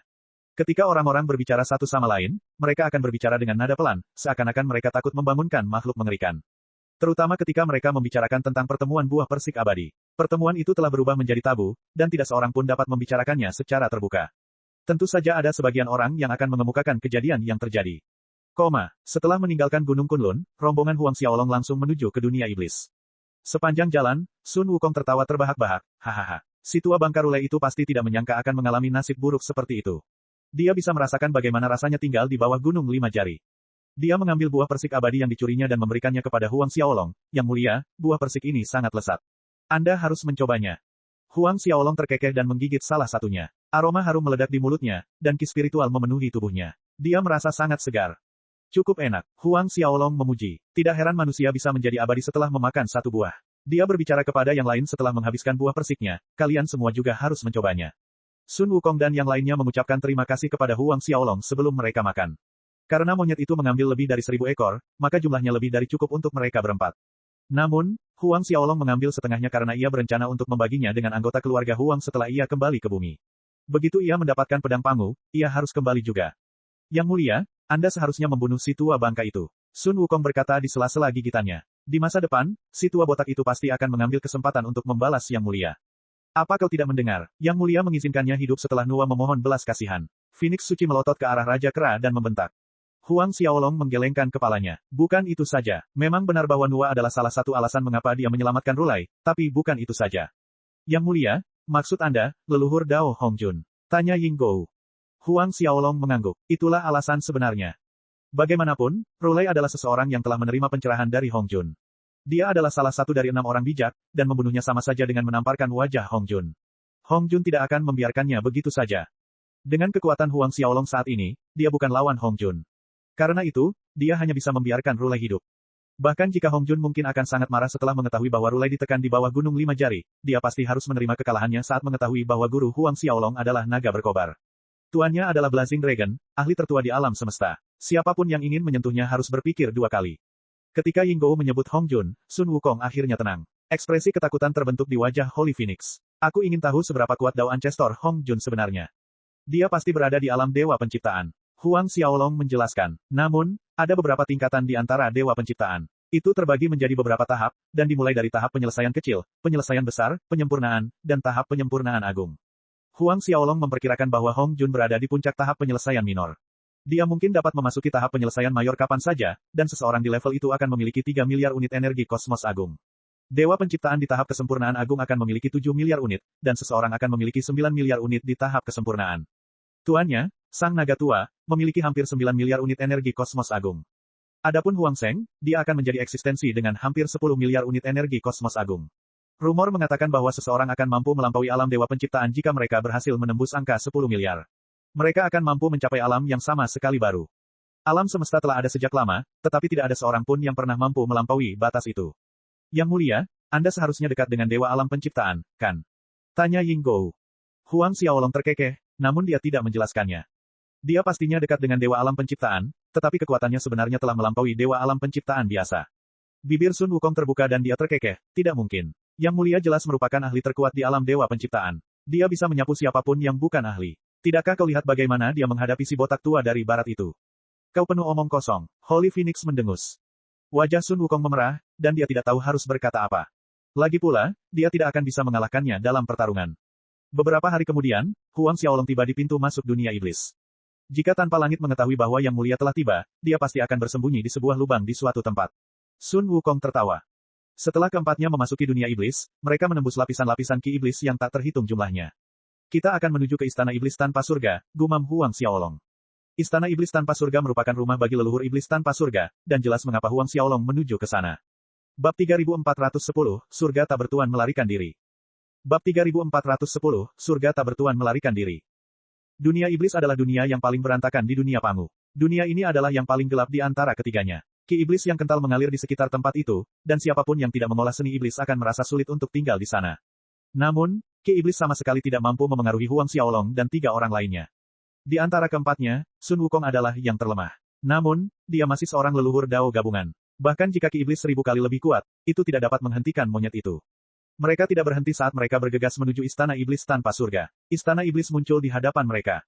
Namun, kerutan terbentuk di wajah Huang Xiaolong. Setelah dia mengamati seluruh area, dia menyadari bahwa leluhur iblis tanpa langit telah pergi. Tidak ada seorang pun di istana. Leluhur iblis tanpa surga melarikan diri. Yang mulia, ada apa? Tanya Yinggou saat menyadari ekspresi wajah Huang Xiaolong. Yang tak punya surga telah kabur, gumam Huang Xiaolong. Mereka bertiga menatapnya dengan kaget. Dia kabur. Dasar pengecut tua. Dia pasti kabur saat mendengar berita itu. Gerutu Sun Wukong. Alasan mereka bergegas ke sana adalah karena mereka ingin sampai di sana sebelum leluhur iblis tanpa surga dapat melarikan diri. Mereka tidak menyangka iblis tua itu akan berlari secepat itu. Leluhur iblis tanpa langit selalu berhati-hati. Dia bajingan licik, dan dia pasti mengirim beberapa mata-mata ke pertemuan persik abadi. Dia seharusnya tahu bahwa Yang Mulia akan mencarinya setelah mengetahui bahwa dialah yang mengipasi api di balik layar, dan dia lari saat mendengar berita itu. Ying Gou menyebutkan. Apakah kamu pernah bertemu dengan leluhur iblis tanpa surga di masa lalu? Ying Gou mengangguk. Aku pernah bertarung dengannya saat kami berpetualang di dunia Pangu dulu. Dia kuat, dan aku tidak tahu seberapa kuat dia sekarang. Dia belum pernah menunjukkan kekuatan aslinya sebelumnya, dan tidak ada rumor yang beredar tentangnya. Sun Wukong dan Holy Phoenix terkejut dengan pernyataannya. Maksudmu dia tidak pernah menunjukkan kekuatan aslinya sejak alam semesta diciptakan? Tanya Holy Phoenix. Benar sekali. Semua orang hanya melihat kekuatan yang ingin mereka tunjukkan ke dunia luar. Semua orang di dunia Pangu merasa bahwa keenam orang bijak adalah eksistensi terkuat setelah Hong Jun. Di mataku, menurutku tidak demikian. Ying Gou menjelaskan. Sun Wukong melompat ketakutan, apakah menurutmu si tanpa langit lebih kuat dari keenam orang bijak itu? Lao Zi, penguasa awal mula, Sage penembus langit, Nua, dan Rulai, dikenal sebagai ahli terkuat setelah Hong Jun. Kini, Ying Gou menceritakan kisah yang berbeda kepada mereka. Benar sekali, Ying Gou mengangguk. Dia mungkin lebih kuat dari Heaven Piercing Sage dan yang lainnya. Itu, seharusnya tidak mungkin, kan? Sun Wukong masih tidak percaya. Ying Gou melanjutkan, meskipun ini sulit dipercaya, Yang Mulia akan tahu apa yang kumaksud setelah Anda bertemu dengannya. Yang Mulia, kemana kita harus pergi sekarang? Tanya Holy Phoenix. Sebuah cahaya melintas di mata Huang Xiaolong. Menurut rencana awalnya, ia berencana untuk mengurus leluhur iblis tanpa langit. Ia ingin memaksa iblis tua itu untuk tunduk, dan ia dapat menggunakan kekuatan yang dikumpulkan oleh leluhur iblis itu untuk mencari keberadaan Sage penusuk langit. Huang Xiaolong merasa bingung harus berbuat apa sejenak. Kita akan menuju ke istana iblis tanpa surga. Mari kita lihat apakah dia meninggalkan petunjuk apapun. Karena itu, mereka berempat melanjutkan perjalanannya. Saat mereka mendekat, istana itu memuntahkan awan ki iblis yang pekat. Sifat iblis dari ki itu sangat ganas. Itulah ki iblis tanpa batas. Itu dapat merusak fisik dao bawaan dan jiwa dao. Teriak Holy Phoenix. Ki iblis tanpa batas adalah ki iblis terkuat di dunia Pangu. Jika ada yang terpengaruh olehnya, mereka pasti akan mati. Bahkan leluhur dao gabungan tidak akan mampu bertahan lama. Sun Wukong dan Ying Gou terkesiap. Tak seorang pun dapat bersikap acuh tak acuh dalam menghadapi ki iblis. Begitu awan itu muncul dari istana, seluruh area itu terkepung. Awan itu menutup semua jalur pelarian, dan ketika ki iblis hendak menelan Sun Wukong dan yang lainnya, Huang Xiaolong bergerak. Ia mengulurkan satu tangan dan sinar cahaya muncul. Sinar itu seperti gelombang pasang yang menyapu ki iblis tak terbatas. Tidak butuh waktu lama untuk memurnikan seluruh ki iblis. Sun Wukong dan yang lainnya menatapnya dengan kaget. Itu adalah kekuatan cahaya pada tingkat kesempurnaan. Huang Xiaolong melirik monyet itu dan berkata, kamu adalah kerabatu cahaya spiritual, dan kamu akan dapat memahaminya jika kamu fokus pada kultivasimu. Benarkah itu? Huang Xiaolong melanjutkan, jika kau berhasil memahami kekuatan cahaya hingga tingkat kesempurnaan agung, kau akan mampu memurnikan kekuatan racun absolut. Sekadar informasi, kekuatan racun puluhan ribu kali lebih mengerikan daripada ki iblis ini. Dari ke-13 elemen, kekuatan cahaya menduduki peringkat keempat. Kekuatan racun menduduki peringkat keenam, dan memang benar bahwa kekuatan cahaya akan mengalahkan kekuatan racun. Leluhur iblis tanpa langit pasti mengatur penyergapan ini. Dia tahu bahwa kita pasti akan datang untuknya, dan dia sudah melupakannya sebelum melarikan diri. Gumam Ying Gou. Huang Xiaolong mengangguk pelan. Dia sudah lama menyadari keberadaan ki iblis tanpa batas. Tak lama kemudian, mereka berempat membalik istana untuk mencari petunjuk. Sayangnya, iblis tua itu membersihkan jejaknya sebelum pergi, dan Huang Xiaolong dan yang lainnya gagal menemukan apapun. Kita akan menuju ke ras iblis Yin Yang, kata Huang Xiaolong setelah mereka keluar dari istana. Ras iblis tanpa langit adalah ras terkuat di dunia iblis, dan kekuatan mereka meliputi separuh dunia. Ras iblis Yin yang mungkin tidak sebanding dengan ras iblis tanpa langit, tetapi mereka tidak terlalu jauh tertinggal. Jika mereka dapat menggunakan kekuatan ras iblis Yin yang untuk mencari orang bijak penusuk langit, itu akan menjadi yang terbaik. Butuh waktu 3 hari bagi mereka untuk tiba. Apa-apaan ini? Keberuntungan Hong Yuan dengan para wanita terlalu bagus. Berapa banyak selir yang dia butuhkan? Ini sepertinya yang ke-1632, kan? Kudengar selir terbarunya istimewa. Dia adalah putri dari ras iblis pohon perak. Ras iblis pohon perak. Iblis tua pohon perak benar-benar berencana menikahkan putrinya dengan Hong Yuan. Huang Xiaolong belum memasuki kota ketika dia mendengar diskusi yang datang dari para anggota ras iblis. Yin Yang Hong Yuan membutuhkan banyak wanita untuk melatih ilmu iblisnya, kata Ying Gou. Ketika rombongan itu memasuki kota, mereka dihentikan oleh para penjaga. Mana undanganmu? Sun Wukong tertawa kecil saat mendengar pertanyaan itu. Ia menggunakan satu pukulan untuk melemparkan penjaga itu. Bab 3411 Aku, Hong Yuan, selalu bias. Sun Wukong bukanlah orang yang lemah. Murid dari ras iblis itu menghancurkan beberapa bangunan akibat pukulannya. Para ahli yang hadir di pesta pernikahan itu menatap ke arah pesta Huang Xiaolong dengan kaget. Siapa mereka? Mereka berani membuat masalah di kota iblis Yin yang pada hari upacara pernikahan Yin Yang Hong Yuan. Salah satu ahli dari ras iblis katak bermata raksasa tersentak. Aku tidak peduli siapa mereka. Mereka sekarang sudah sial karena berani menyinggung ras iblis Yin Yang. Seorang ahli dari ras iblis bekas bertanduk mencibir. Mengapa monyet itu terlihat begitu familiar? Setelah Sun Wukong mengirim pengawal itu terbang, seseorang membuat laporan kepada Yin Yang Hongyuan. Para ahli dari ras iblis Yin Yang sedang merayakan dengan leluhur iblis pohon perak ketika mereka menerima laporan itu. Pada saat laporan itu sampai kepada mereka, Sun Wukong menyapu lantai bersama lebih dari 100 pengawal lainnya. Yin Yang Hongyuan membanting meja dan meraung, "Kau minta mati." "Siapa pembuat onar itu?" tanya leluhur iblis pohon perak. "Itu monyet iblis. Ada 2 anak muda dan seorang wanita yang bepergian bersamanya." Seorang ahli dari ras iblis Yin Yang melaporkan. "Oh benar, wanita itu tampaknya sangat cantik." Tentu saja, ia mengacu pada Holy Phoenix. Murid yang membuat laporan itu menambahkan komentar tentang penampilan Holy Phoenix karena dia yakin dia akan menarik perhatian Yin Yang Hongyuan. "Cantik?" tanya Yin Yang Hongyuan. Dia memiliki lebih dari 1000 selir, dan dia sedang duduk berhadapan dengan salah satu mertuanya saat ini. Namun, itu tidak menghentikannya. Murid dari ras Yin Yang berhenti sejenak dan menatap leluhur iblis pohon perak. Melihat pihak lain tidak bereaksi, dia melanjutkan, "Tuan, dia benar-benar sangat cantik."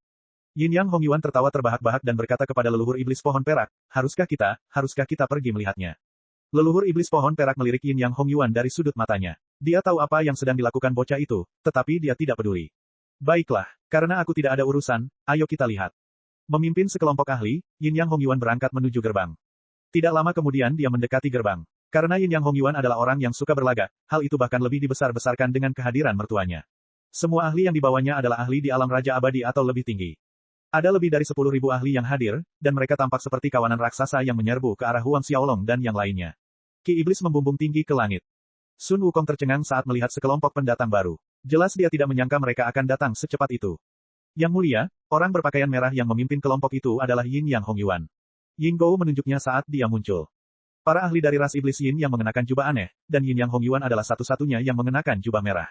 Dia sangat menarik perhatian, dan aura iblis di sekelilingnya membuatnya semakin jelas. Tatapan Huang Xiaolong tertuju pada Yin Yang Hongyuan. Tatapan Yin Yang Hongyuan tertuju pada mereka berempat. Meskipun Sun Wukong terkenal, dia belum pernah ke dunia iblis baru-baru ini. Di masa lalu, dia ditekan tidak lama setelah kegagalannya di pengadilan surgawi. Karena itu, para anggota ras iblis tidak mengenalinya. Adapun Yinggou, dia sudah menyembunyikan Ki mayat di sekelilingnya. Ditambah lagi fakta bahwa dia sudah lama tidak muncul di dunia luar, tidak seorang pun di dunia abadi tahu siapa dia. Apalagi mereka yang ada di dunia iblis. Karena itu, mereka tidak dikenali. Namun, ekspresi keraguan terbentuk di mata Yin Yang Hongyuan saat dia melihat Sun Wukong. Para ahli yang hadir untuk menghadiri pernikahan itu berlutut ketakutan ketika mereka melihat Yin Yang Hongyuan. Tidak butuh waktu lama bagi mereka untuk tiba di depan pesta Huang Xiaolong. Ketika Yin Yang Hongyuan melihat wujud Phoenix suci yang telah berubah, dia terpesona. Kecantikannya tidak dapat diungkapkan dengan kata-kata. Memang, dia cantik. Para ahli ras iblis memiliki ekspresi aneh di wajah mereka. Namun, ekspresi kesal muncul di wajah Holy Phoenix. Yinggou menggelengkan kepalanya dalam diam. Yin Yang Hongyuan benar-benar mewarisi kepribadian iblis Yin Yang. Semua orang dapat melihat bahwa mereka berempat ada di sana untuk membuat masalah, tetapi Yin Yang Hongyuan terpaku pada wanita itu. "Apakah kau yang melukai murid klan iblis Yin Yang-ku?" Yin Yang Hongyuan menatap tajam ke arah Huang Xiaolong. Raja Kera tidak repot-repot menjawab dan segera bersembunyi di belakang Huang Xiaolong. "Mengapa kamu tidak bertanya kepada kami mengapa kami ada di sini? Itu pertanyaan yang lebih baik." Huang Xiaolong bergumam. Yin Yang Hongyuan terkekeh, "Tujuanmu sama sekali tidak penting. Lagi pula, kau sudah mati bagiku." "Oh maaf, kalian bertiga akan mati. Si cantik akan dibiarkan hidup." Yin Yang Hongyuan menunjuk ke arah Holy Phoenix dan terkekeh. "Aku, Yin Yang Hongyuan, selalu bias terhadap wanita cantik." Para ahli dari ras iblis yang hadir melihat leluhur iblis pohon perak yang berdiri di belakang Yin Yang Hongyuan dan ekspresi aneh terbentuk di wajah mereka. Namun, leluhur iblis tua itu tetap sama sekali tidak menunjukkan ekspresi apapun. "Yang mulia, mengapa saya tidak mengurusi hal ini?" Yinggou membungkuk ke arah Huang Xiaolong dan berbicara. "Baiklah." Huang Xiaolong menganggukkan kepalanya. Meskipun Yinggou tidak sebanding dengan 6 orang bijak, dia lebih dari cukup untuk menghadapi bajingan setingkat Yin Yang Hongyuan dan yang lainnya. Setelah mendapat izin dari Huang Xiaolong, Yinggou langsung melepaskan Ki mayatnya. Ki mayat dalam jumlah yang mengerikan melonjak ke arah anggota ras iblis Yin Yang. Seekor ular raksasa yang sepenuhnya terbuat dari Ki mayat muncul di langit di atas mereka saat menelan para anggota ras iblis. Ki iblis dari para ahli dari ras iblis Yin yang sepenuhnya ditekan oleh Ki mayat yang berasal dari Yinggou. Tidak, akan lebih akurat untuk mengatakan bahwa Ki iblis mereka terkikis saat muncul. Para iblis yang hadir di kota itu terkejut ketika mereka melihat banyaknya Ki mayat yang keluar dari tubuh Yinggou. Ketika mereka melihat ular raksasa itu muncul di udara, ekspresi mereka berubah. Bahkan leluhur iblis pohon perak pun tidak bisa tenang. Nama seorang ahli yang menakutkan terlintas di benak mereka. Raja Mayat. Pemuda yang menyerang mereka adalah Raja Mayat Yinggou. Tunggu, itu tidak benar. Mereka baru saja menerima berita dari dunia abadi belum lama ini. Bukankah Raja Mayat Yinggou muncul di Gunung Kunlun beberapa hari yang lalu? Bab 3412, Lokasi Sage Penusuk Surga dan Leluhur Iblis Tanpa Surga. Tunggu, Yinggou muncul di Gathering of the Immortal Pitches, dan mereka menoleh untuk melihat pemuda lain yang berdiri di belakang Yinggou. Rasa takut menusuk hati mereka dan pupil mata mereka bergetar. Sudah terlambat untuk takut karena ki mayat Yinggou sudah ada pada mereka. Dalam keputusasaan, Yin Yang Hongyuan melepaskan ki iblis di tubuhnya. Sebuah bayangan 8 trigram muncul di atas kepalanya, dan dia mencoba mundur. Tunggu. Raja Mayat Senior, kita bisa membicarakan ini. Bahkan tuannya pun tidak akan mampu melawan Raja Mayat, apalagi dirinya sendiri. Ketakutan akan menyelimuti hati tuannya saat berhadapan dengan eksistensi setingkat Raja Mayat, dan dia bahkan tidak berpikir untuk melakukan serangan balik. Yang dia inginkan hanyalah melindungi hidupnya yang hina. Dia lupa fakta bahwa dia baru saja menjatuhkan hukuman mati pada Huang Xiaolong dan yang lainnya beberapa detik yang lalu. Leluhur iblis pohon perak juga sama takutnya. Dia mundur dengan cepat, dan berteriak, "Rekan Taois Yinggou, tolong hentikan tanganmu." Mereka meraba-raba udara karena Yinggou tidak akan membiarkan mereka hidup karena beberapa permohonan menyedihkan. Saat ki mayatnya menelan mereka, Yin Yang Hongyuan dan leluhur iblis pohon perak menjerit kesakitan. Ki mayat menggerogoti tubuh para ahli yang mereka bawa, dan tangisan menyedihkan memenuhi langit. Adapun para ahli yang datang untuk menghadiri upacara pernikahan, mereka meninggalkan kota saat Yinggou menyerang. Mereka takut akan terjebak dalam kekacauan. Yin Yang Hongyuan meraung marah saat melihat bawahannya tewas satu persatu di sekitarnya. "Cepat, undang leluhur tua itu keluar dari pengasingannya." Begitu kata-kata itu keluar dari bibirnya, seberkas cahaya iblis muncul dari kedalaman angkasa. Cahaya itu merobek lapisan angkasa yang tak terhitung jumlahnya dan menghantam ki mayat Yinggou. Ki iblis yang datang dari kedalaman wilayah itu 100 kali lebih kuat daripada ki yang dilepaskan oleh Yin Yang Hongyuan. Tidak mau ceroboh, Yinggou membekukan ular raksasa lain dari ki mayat sebelum mengirimnya ke arah sinar ki iblis. Ledakan, kota itu bergetar dan retakan terbentuk di tanah di bawahnya. Bangunan-bangunan di sekitarnya berhamburan ke tanah. Di bawah tatapan mata ketakutan dari mereka yang hadir, seorang ahli yang memegang pedang Yin Yang dan mengenakan jubah iblis muncul di hadapan semua orang yang hadir. Dia memiliki mata hijau seperti manik-manik, dan dia menatap lurus ke arah Yinggou. "Rekan kultivator Yinggou, kita sudah lama tidak bertemu. Kekuatanmu masih sekuat sebelumnya." Lelaki tua itu menyeringai. Yinggou bergumam, "Sudah lama sekali dan kau juga tidak lemah." Orang yang baru saja muncul adalah leluhur iblis Yin Yang, dan dia adalah makhluk yang sudah ada sejak dunia diciptakan.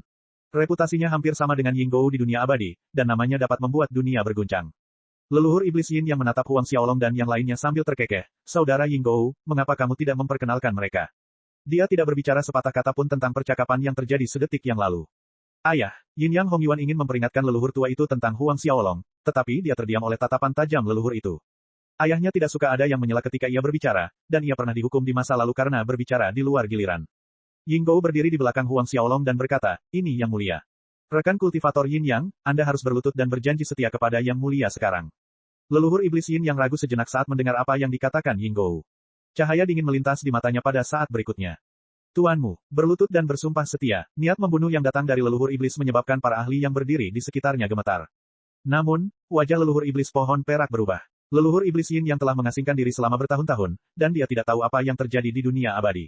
Tentu saja, dialah satu-satunya orang di sana yang tidak tahu. Putranya dan leluhur iblis pohon perak tahu dengan jelas jenis monster apa Huang Xiaolong itu. "Ayah, berhenti di situ. Tahan!" Yin Yang Hongyuan dan leluhur iblis pohon perak berteriak. Kerutan terbentuk di wajah leluhur iblis Yin Yang. Dia tahu bahwa sesuatu telah terjadi pada keduanya karena mereka tidak akan mencoba menghentikannya. Mungkinkah itu karena pria yang berdiri di depan Yinggou? Meskipun orang yang dilayani Yinggou adalah orang penting, dia adalah eksistensi yang muncul sejak dunia ini terbentuk.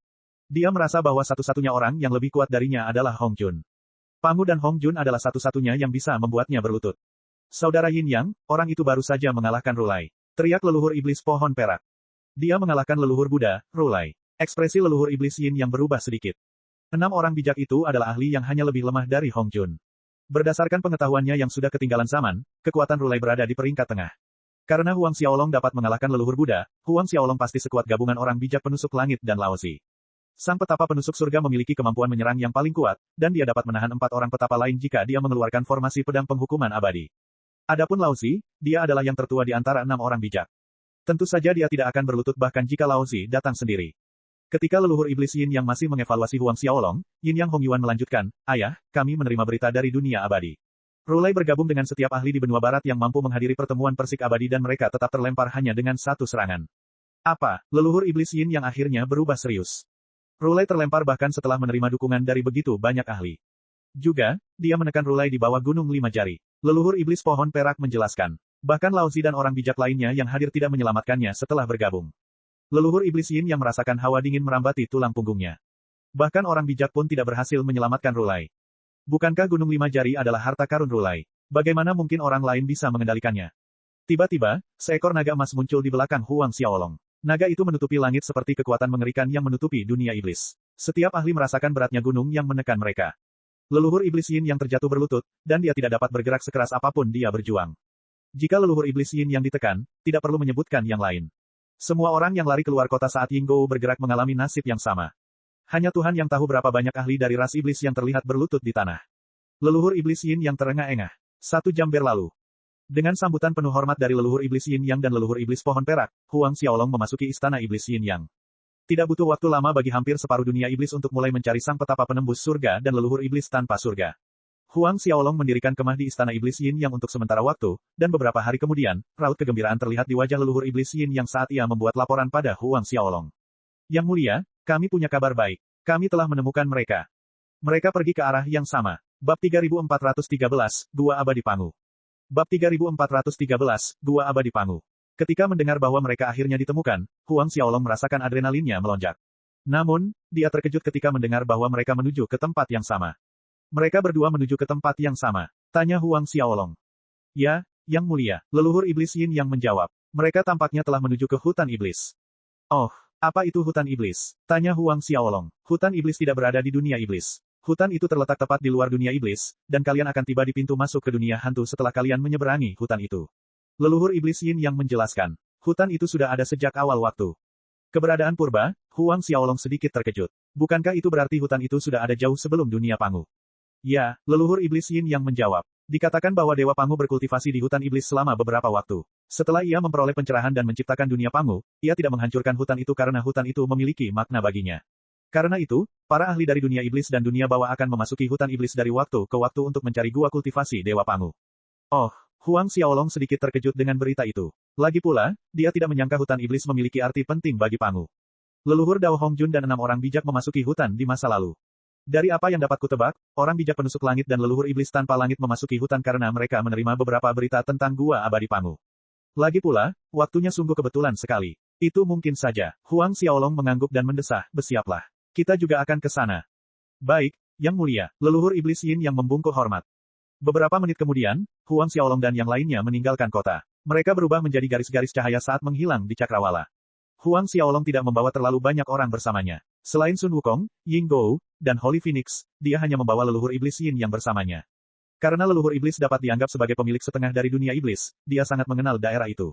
Akan jauh lebih mudah untuk membawanya. Di bawah pimpinannya, mereka tiba di pintu masuk hutan iblis dalam beberapa hari yang singkat.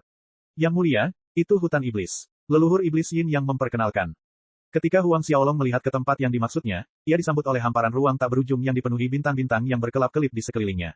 Ada pohon-pohon raksasa yang berjejer di sepanjang hutan, dan pohon-pohon itu memancarkan energi spiritual yang pekat. Tempat yang mereka sebut hutan iblis tidak dipenuhi sedikit pun tanah. Pohon-pohon itu berakar di kedalaman ruang di sekitarnya, dan mereka berhasil hidup selama bertahun-tahun yang tak terhitung jumlahnya. Meskipun Huang Xiaolong adalah orang yang sudah melihat banyak hal, dia terkejut saat menemukan seluk-beluk hutan iblis. Ayah Sun sudah lama mendengar tentang hutan iblis. Sepertinya semua yang mereka katakan itu benar. Sun Wukong tersentak kaget. Ini adalah pertama kalinya dia datang ke hutan iblis. Tidak heran Pangu tetap mempertahankan tempat ini bahkan setelah menciptakan dunianya. Huang Xiaolong terkekeh. Jika aku jadi dia, aku juga tidak akan menghancurkannya. Setelah berhenti sejenak untuk mengagumi hutan iblis yang ajaib, kelompok itu masuk.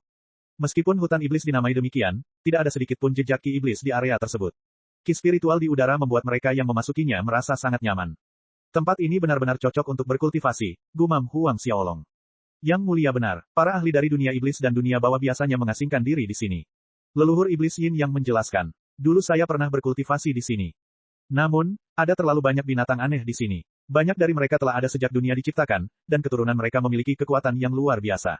Mereka semua membenci orang luar, dan mereka biasanya akan memburu para ahli yang tidak seharusnya berada di sini. Meskipun tempat ini sangat cocok untuk bercocok tanam, tidak banyak orang yang berani melakukannya dalam jangka waktu lama. Huang Xiaolong mengangguk perlahan. Mereka tidak berbeda karena mereka diserang oleh sekelompok binatang saat mereka masuk.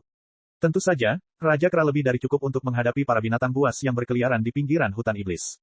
Dia melemparkan mereka dengan satu pukulan, tetapi yang mengejutkannya, mereka berlari kembali tanpa peduli dengan luka-luka mereka.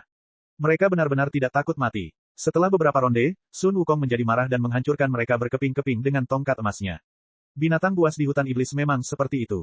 Mereka semua tidak akan berhenti sampai lawan mereka mati. Satu-satunya cara bagimu untuk menyingkirkan mereka adalah dengan membunuh mereka. Leluhur iblis Yin Yang mendesah. Mereka tampaknya berada di bawah kutukan semacam itu. Kau benar, mereka telah dikutuk. Huang Xiaolong mendesah. Ada energi aneh di tubuh mereka yang menyebabkan mereka berperilaku tidak rasional. Orang lain mungkin tidak dapat mendeteksi kelainan di tubuh mereka, tetapi mereka tidak dapat bersembunyi dari jiwa Dao Huang Xiaolong. Leluhur iblis Yin yang tercengang. Ada banyak rumor yang beredar bahwa binatang buas di hutan iblis dikutuk, tetapi tidak ada yang bisa memastikannya. Sekarang, Huang Xiaolong sedang menjernihkan keraguannya. Siapa yang cukup gila untuk mengutuk makhluk-makhluk hutan? Mengapa mereka melakukan hal seperti itu? Holy Phoenix mendesah. Pangu mungkin melakukannya sendiri. Mereka mungkin melindungi sesuatu di hutan. Mata Huang Xiaolong berbinar dan dia menyeringai. Semua orang menatapnya dengan tak percaya. Pangu. Yang mulia, dari apa yang Anda katakan, legenda Gua Abadi Pangu itu benar adanya. Mungkinkah mereka dikutuk untuk mengusir penyusup ke Gua Abadi Pangu? Brengsek, bukankah itu berarti kita akan dapat menemukannya? Sun Wukong melompat kegirangan. Jika mereka berhasil menemukan Gua Abadi Pangu, mereka akan menang besar. Bahkan sebotol pil pun akan menjadi harta yang tak ternilai.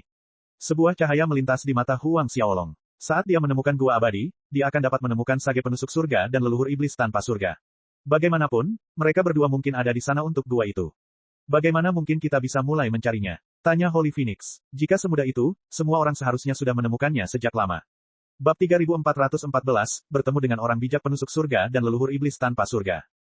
Bab 3414, bertemu dengan orang bijak penusuk surga dan leluhur iblis tanpa surga. Dia benar, Ying Gou, yang selama ini terdiam, mendesah. Bahkan jika kita tahu bahwa Gua Abadi Pangu itu ada, tidak akan mudah untuk menemukannya. Huang Xiaolong meraih sesuatu ke dalam kehampaan. Tak lama kemudian, seekor binatang berkepala singa muncul di hadapan mereka. Semua orang terkejut saat mengetahui bahwa binatang berkepala singa itu sekuat leluhur iblis Yin Yang. Leluhur iblis Yin Yang merupakan ahli terkuat kedua di dunia iblis, dan binatang buas yang dipegang Huang Xiaolong tidak lebih lemah darinya. Di tangannya, binatang itu seperti anak kucing kecil yang jinak. Huang Xiaolong menembakkan sinar ungu ke kepala binatang itu, dan Huang Xiaolong bisa menebak bahwa binatang itu tahu sesuatu tentang hutan iblis. Bagaimanapun, binatang itu adalah salah satu penghuni asli hutan itu. Ekspresi kekecewaan terbentuk di wajahnya ketika dia tidak menemukan sesuatu yang penting setelah pencarian jiwa. Meskipun ia berhasil mengetahui banyak rahasia hutan iblis, binatang itu tidak mengetahui apapun tentang Gua Abadi Pangu. Bawa aku ke binatang buas tingkat genesis lainnya. Perintah Huang Xiaolong. Sekarang, ia hanya bisa berharap makhluk lain punya ide. Baik, Yang Mulia, binatang berkepala singa itu mengangguk cepat sambil membawa Huang Xiaolong dan yang lainnya masuk lebih dalam ke dalam hutan. Ada banyak sekali binatang tingkat genesis di mana-mana, dan kelompok Huang Xiaolong berhasil menemukan lebih dari 20 di antaranya dalam 1 jam. Mereka semua memiliki kekuatan yang mengerikan. Bahkan jika leluhur iblis Yin Yang, Ying Gou, dan Phoenix Suci bertemu satu sama lain, mereka akan berada dalam masalah. Mereka mungkin tidak kalah dalam pertarungan, tetapi kemenangan juga tidak akan mudah diraih. Namun, binatang buas itu tidak lebih dari sekadar hewan peliharaan yang dapat ditangkap Huang Xiaolong dengan mudah. Meskipun jumlah mereka sangat banyak, Huang Xiaolong tidak berhasil menemukan apapun yang berhubungan dengan Gua Abadi Pangu. Bagaimana mungkin sang petapa penusuk langit dan sang tak berlangit menerima berita tentang gua itu? Leluhur iblis Yin yang mulai merasa penasaran. Begitu juga Huang Xiaolong. Tiba-tiba, Huang Xiaolong berbalik untuk melihat ke arah tertentu dan dia tersentak kaget. Hah, tanpa menjelaskan dirinya, dia melompat dari punggung Holy Phoenix. Tunggu aku di sini. Dalam sekejap, dia menghilang. Mereka berempat saling menatap dalam diam. Apakah Yang Mulia menemukan sesuatu? Bisik Ying Gou. Beberapa menit kemudian, Huang Xiaolong muncul di atas lautan raksasa yang bergerak di angkasa. Benar saja, itu adalah laut sungguhan. Laut itu berisi air yang berwarna seperti batu giok, dan sangat mempesona. Seperti sepotong batu giok raksasa yang melayang di angkasa. Itu adalah salah satu keajaiban alam semesta. Huang Xiaolong tidak membuang-buang waktu saat ia menerobos air untuk tiba di dasar laut. Begitu tiba, ia mendapati bahwa tempat itu adalah tempat yang sama sekali berbeda. Istana-istana berjejer di dasar laut, dan ia segera mendekatinya. Dia tidak terburu-buru untuk masuk, dan Huang Xiaolong baru mengulurkan tangannya setelah mengamati selama beberapa saat. Sebuah lubang raksasa terbentuk, dan dia tersedot ke area yang berisi istana-istana itu. Setelah dia masuk, dia segera mendekati salah satu dari mereka. Rumah Pangu. Memang, itu tempatnya. Huang Xiaolong menghela napas lega. Tiba-tiba, gelombang kejut muncul dari kejauhan. Pedang Qi yang terus memancarkan kekuatan untuk mengguncang langit muncul di kejauhan, namun sekuat apapun, ia gagal menembus penghalang cahaya di sekitar wilayah tersebut. Suara lolongan memenuhi langit saat aura binatang buas yang mengerikan muncul dari penyerang. Aura itu sangat kuat, dan itu adalah aura terkuat yang pernah dilihat Huang Xiaolong di dunia Pangu. Dia bisa tahu bahwa binatang buas itu beberapa kali lebih kuat dari Rulai. Meskipun Ki Pedang dan aura binatang kuat, awan Ki Iblis muncul dan menekan keduanya. Huang Xiaolong sedikit terkejut saat dia menyadari kekuatan di udara. Ki Pedang mungkin milik sage penusuk langit, tetapi aura binatang buas masih menjadi misteri. Tampaknya lebih kuat dari sage penusuk langit. Sedangkan untuk Ki Iblis, kemungkinan besar milik leluhur iblis tanpa langit. Ia berhasil menekan dua keberadaan lainnya, dan Huang Xiaolong tidak dapat menahan diri untuk tidak mengalihkan perhatiannya ke pertempuran. Dengan beberapa langkah cepat, dia tiba di medan perang. Dia melihat dua sosok bertarung dengan seekor binatang buas di sebuah alun-alun di suatu tempat di daerah itu. Anak muda yang mengayunkan 4 pedang itu seharusnya adalah sage penusuk langit, dan leluhur iblis tanpa langit adalah seorang pria berpenampilan aneh dengan 12 kelopak teratai hitam di sekelilingnya. Wajahnya dipenuhi dengan rune iblis, dan teratai hitamnya sangat mirip dengan yang digunakan Rulai. Satu-satunya perbedaan adalah warnanya. Binatang raksasa yang mereka lawan adalah binatang yang sedikit menyerupai kilin. Binatang itu memiliki kepala singa, dan matanya berwarna emas. Tubuhnya berwarna hijau giok, dan air biru dingin mengelilingi tubuhnya. Binatang bermata emas laut giok. Huang Xiaolong langsung mengenalinya. Binatang raksasa itu dikatakan sebagai binatang dengan bakat terbesar di alam semesta. Ketika Huang Xiaolong muncul tiba-tiba, mereka bertiga terkejut. Pertempuran terhenti seketika. Leluhur iblis tanpa surga menatap Huang Xiaolong dengan ragu. Meskipun mereka bertiga tetap diam, mereka sedang mengakses Huang Xiaolong. Mereka tidak tahu bagaimana dia masuk, dan jika dia berhasil melakukannya, dia tidak akan selemah itu. Bagaimana kami harus menyapa Anda, rekan kultivator? Sang petapa penusuk surga adalah orang pertama yang memecah keheningan. Huang Xiaolong, itu kau. Leluhur iblis tanpa surga melompat ketakutan dan dia mundur dengan tergesa-gesa. Sang bijak penusuk langit dan si monster ketakutan saat melihat reaksi leluhur iblis tanpa langit. Mereka tidak mengerti mengapa dia begitu gelisah setelah mendengar sebuah nama. Huang Xiaolong melirik iblis tua itu dan mencibir, aku pergi ke istanamu untuk mencarimu, tetapi kamu berhasil melarikan diri, apakah kamu terkejut melihat bahwa ki iblis tanpa batasmu gagal menyakitiku? Sambil memaksakan senyum di wajahnya, leluhur iblis tanpa surga terkekeh, Tuan Huang salah. Mengapa aku harus berkomplot melawanmu jika kita bahkan bukan musuh? Tidakkah kau menyuruh orang menyebarkan rumor tentang aku sebagai leluhur iblis bawaan? Huang Xiaolong mencibir. Itu bukan aku. Kalau ada orang dari istana yang menyusahkanmu, aku akan menyerahkan mereka padamu. Huang Xiaolong tidak mau repot-repot membuang waktu dengannya. Dia mulai mendekati iblis tua itu dan dia berpikir untuk berurusan dengan leluhur iblis tanpa langit sebelum bertanya kepada orang bijak penusuk langit tentang pedang pangu. Ketika dua orang lainnya mendengar bagaimana iblis tua itu berbicara kepada Huang Xiaolong, hati mereka mulai berdebar ketakutan. Mengapa ahli terkuat di dunia iblis mencoba menyenangkan pria acak yang tidak pernah mereka dengar? Bab 3415, Harta Karun Pangu. Bab 3415, Harta Karun Pangu. Otak leluhur iblis tanpa langit berputar ketika dia melihat Huang Xiaolong mendekat. Huang Xiaolong, gua abadi Pangu ditinggalkan oleh Dewa Pangu. Mengapa kita tidak membaginya menjadi 4 bagian? Kamu mungkin kuat, tetapi kamu tidak akan bisa mengambil seluruh perbendaharaan itu untuk dirimu sendiri. Jika kami bertiga bergandengan tangan, kami tidak akan takut padamu. Leluhur iblis tanpa surga muncul kembali di samping kedua lainnya segera setelah dia berbicara. Dia jelas-jelas berusaha menarik sage penusuk surga dan binatang buas itu ke sisinya. Memang, mereka mengunci Huang Xiaolong dengan aura mereka saat mereka mendengar apa yang dia katakan. Huang Xiaolong terus berjalan ke arah leluhur iblis tanpa surga tanpa ekspresi.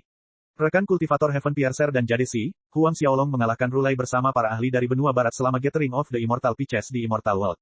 Kita hanya akan mampu menghadapinya jika kita bekerja sama. Jika tidak, tidak seorang pun dari kita akan mampu melarikan diri. Harta karun akan jatuh ke tangannya.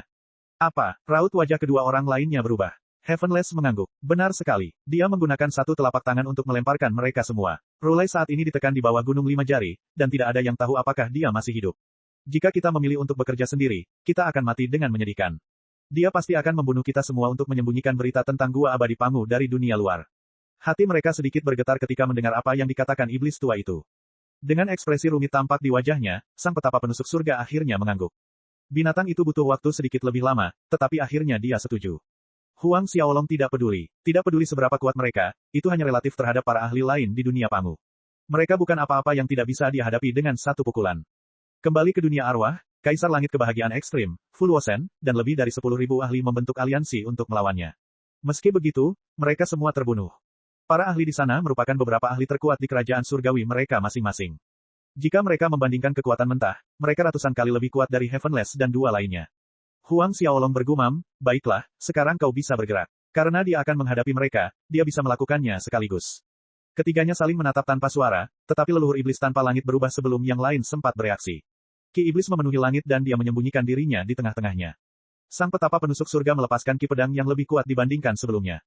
4 pedang berterbangan di sekelilingnya, yaitu pedang penghukum abadi, pedang pembantai abadi, pedang perangkap abadi, dan pedang pemusnahan abadi. Tiba-tiba petir memenuhi gua abadi Pangu. Dengan kekuatan keempat pedang itu, bahkan makhluk yang hidup sejak awal penciptaan dunia pun tidak dapat bersembunyi. Adapun binatang bermata emas laut giok, ia memanggil tsunami yang menyapu Huang Xiaolong. Karena laut telah dimurnikan oleh binatang itu, setetes air seberat 1000 gunung. Tidak peduli seberapa kuat tubuh fisik seseorang, kemungkinan besar mereka akan berubah menjadi pasta daging jika tsunami menghantam mereka. Huang Xiaolong mengangkat lengan kanannya dan merobek ki iblis di udara. Dia mencengkeram leher leluhur iblis tanpa langit dan menyeretnya keluar. Pada saat yang sama, tangan kirinya melemparkan keempat pedangnya. Menahan tsunami dengan tubuhnya sendiri, semburan cahaya keemasan muncul dari tubuhnya dan membentuk bola yang melesat ke arah binatang bermata emas laut giok. Dia menghancurkan tsunami dalam sekejap mata, dan bola emas itu menghantam dada binatang itu. Binatang bermata emas laut giok merasakan suatu kekuatan dahsyat yang tak tertandingi menghantam tubuhnya, dan meski pertahanannya kuat, ia merasa tubuhnya hancur berantakan. Adapun leluhur iblis tanpa langit, ketakutan memenuhi matanya saat melihat apa yang dilakukan Huang Xiaolong. Dia tidak bisa membayangkan bagaimana seseorang bisa begitu kuat, dan yang paling menakutkan adalah pihak lain bahkan bukan Dewa Pencipta. Tentu saja, dia tahu bahwa Huang Xiaolong masih setengah langkah lagi untuk memasuki alam Dewa Penciptaan. Seperti dirinya, Huang Xiaolong berada di puncak alam Dao Mulia. Mereka berdua berada di tahap kesempurnaan, dan dia tidak mengerti bagaimana kekuatan mereka bisa begitu jauh berkurang. Sang bijak penusuk surga dan binatang bermata emas laut giok sama terkejutnya. Mereka tidak mempercayai leluhur iblis tanpa surga ketika dia berbicara tentang pencapaian Huang Xiaolong beberapa detik yang lalu, tetapi sekarang, ketakutan memenuhi hati mereka. Ketika mereka bergandengan tangan, mereka tahu bahwa meskipun mereka tidak dapat melawan keberadaan di alam Dewa Penciptaan, mereka tidak terkalahkan di bawah alam Dewa Penciptaan. Meskipun demikian, mereka dihancurkan oleh Huang Xiaolong sebelum dia menggunakan kekuatan penuhnya. Huang Xiaolong mengepalkan tangannya sedikit dan leluhur iblis tanpa surga merasa seperti tubuhnya hendak hancur berantakan. Aku tahu kau bisa merekonstruksi tubuh fisikmu asalkan teratai hitammu masih utuh. Huang Xiaolong mencibir. Namun, aku bisa memastikan kau menjalani kehidupan yang lebih buruk daripada kematian bahkan dengan kemampuan untuk hidup kembali. Ekspresi leluhur iblis tanpa surga akhirnya berubah. Api nirwana muncul dan mengelilingi iblis tua itu. Teriakan menyedihkan memenuhi langit. Sang bijak penusuk surga dan sang binatang bermata emas laut giok menyaksikan dengan kengerian di mata mereka. Tubuh leluhur iblis tanpa langit yang tak berwujud tidak akan pernah terpengaruh oleh api biasa. Namun, mereka terkejut mendengar teriakannya. Karena dunia Pangu berlatih dalam jalan keabadian, mereka mengikuti sistem kultivasi yang sangat berbeda dari dunia naga berkobar dan dunia Huanglong. Karena itu, leluhur iblis tanpa langit dan yang lainnya tidak tahu apa itu api nirwana. Meski begitu, dia sama kuatnya dengan Huang Dinghai dan lainnya. Setengah jam berlalu dalam sekejap mata. Setelah iblis tua dimurnikan oleh api nirwana, dia tunduk pada Huang Xiaolong. Adapun Sage penusuk langit, dia menyerahkan pedang Pangu dengan patuh. Binatang bermata emas laut giok setuju untuk melayani Huang Xiaolong. Fakta bahwa binatang bermata emas laut giok menerima bimbingan Pangu sebelumnya mengejutkan Huang Xiaolong. Apakah kamu tahu di mana Kaisar Pangu sekarang? Tanya Huang Xiaolong. Sejak terciptanya dunia, aku belum pernah melihat Kaisar tua itu. Tak lama kemudian, Huang Xiaolong membiarkan leluhur iblis tanpa langit bangkit dan dia menyimpan pedang Pangu. Dia membawa mereka semua menuju pintu masuk perbendaharaan Pangu, dan dia merobek batasan di sekitarnya. Harta karun Pangu jelas berisi sejumlah besar kekayaan yang mengejutkan. Ada pil tingkat penciptaan, kapal terbang tingkat penciptaan semu, dan urat spiritual Grand Dao yang tak terhitung jumlahnya. Jumlah ramuan berharga tidak terhitung banyaknya. Huang Xiaolong menyimpan pil penciptaan dunia Pangu dan menyerahkan sisanya kepada Sage penusuk langit dan binatang bermata emas laut giok. Sedangkan untuk leluhur iblis tanpa langit, dia bisa saja mengemis di jalanan, tidak peduli apapun yang Huang Xiaolong pedulikan. Mereka tidak meninggalkan satupun ramuan untuknya. Dengan ekspresi kesakitan, leluhur iblis tanpa surga menyaksikan saat mereka membagi harta di antara mereka. Gua abadi Pangu merupakan harta yang tak ternilai harganya, namun Huang Xiaolong tidak mengambilnya. Setelah mereka pergi, Huang Xiaolong kembali mencari Sun Wukong dan yang lainnya. Dia sudah pergi selama 1 jam. Bab 3416, bertemu keluarga Huang lagi. Bab 3416, bertemu keluarga Huang lagi. Ketika mereka berempat melihat Huang Xiaolong lagi, mereka menghela napas lega. Akan tetapi, itu tidak berlangsung lama karena mereka melonjak ketakutan saat melihat leluhur iblis tanpa surga mengikuti dari dekat di belakang. Tak ada surga, Yinggou dan yang lainnya mencabut senjatanya dan segera berdiri berjaga. Aku sudah melayani tuan yang sama seperti kalian. Tidak ada yang perlu ditakutkan. Teriak iblis tua itu. Sun Wukong dan yang lainnya saling berpandangan dengan kaget. Baiklah, ayo kembali. Huang Xiaolong bergumam. Sekarang setelah dia menemukan pedang Pangu, dia tidak sabar untuk kembali ke bumi. Dia akan menemukan rahasia di balik wilayah rahasia Kunlun. Tidak butuh waktu lama bagi mereka untuk kembali ke dunia iblis. Huang Xiaolong tidak tinggal lama karena ia bergegas kembali ke dunia abadi. Ia membiarkan kedua leluhur iblis itu tetap berada di dunia iblis bersama dengan binatang buas yang ia tangkap dari hutan iblis. Ia membawa Sun Wukong, Yinggou, dan Phoenix Suci ketika ia tiba di dunia iblis, dan mereka adalah satu-satunya yang pergi bersamanya.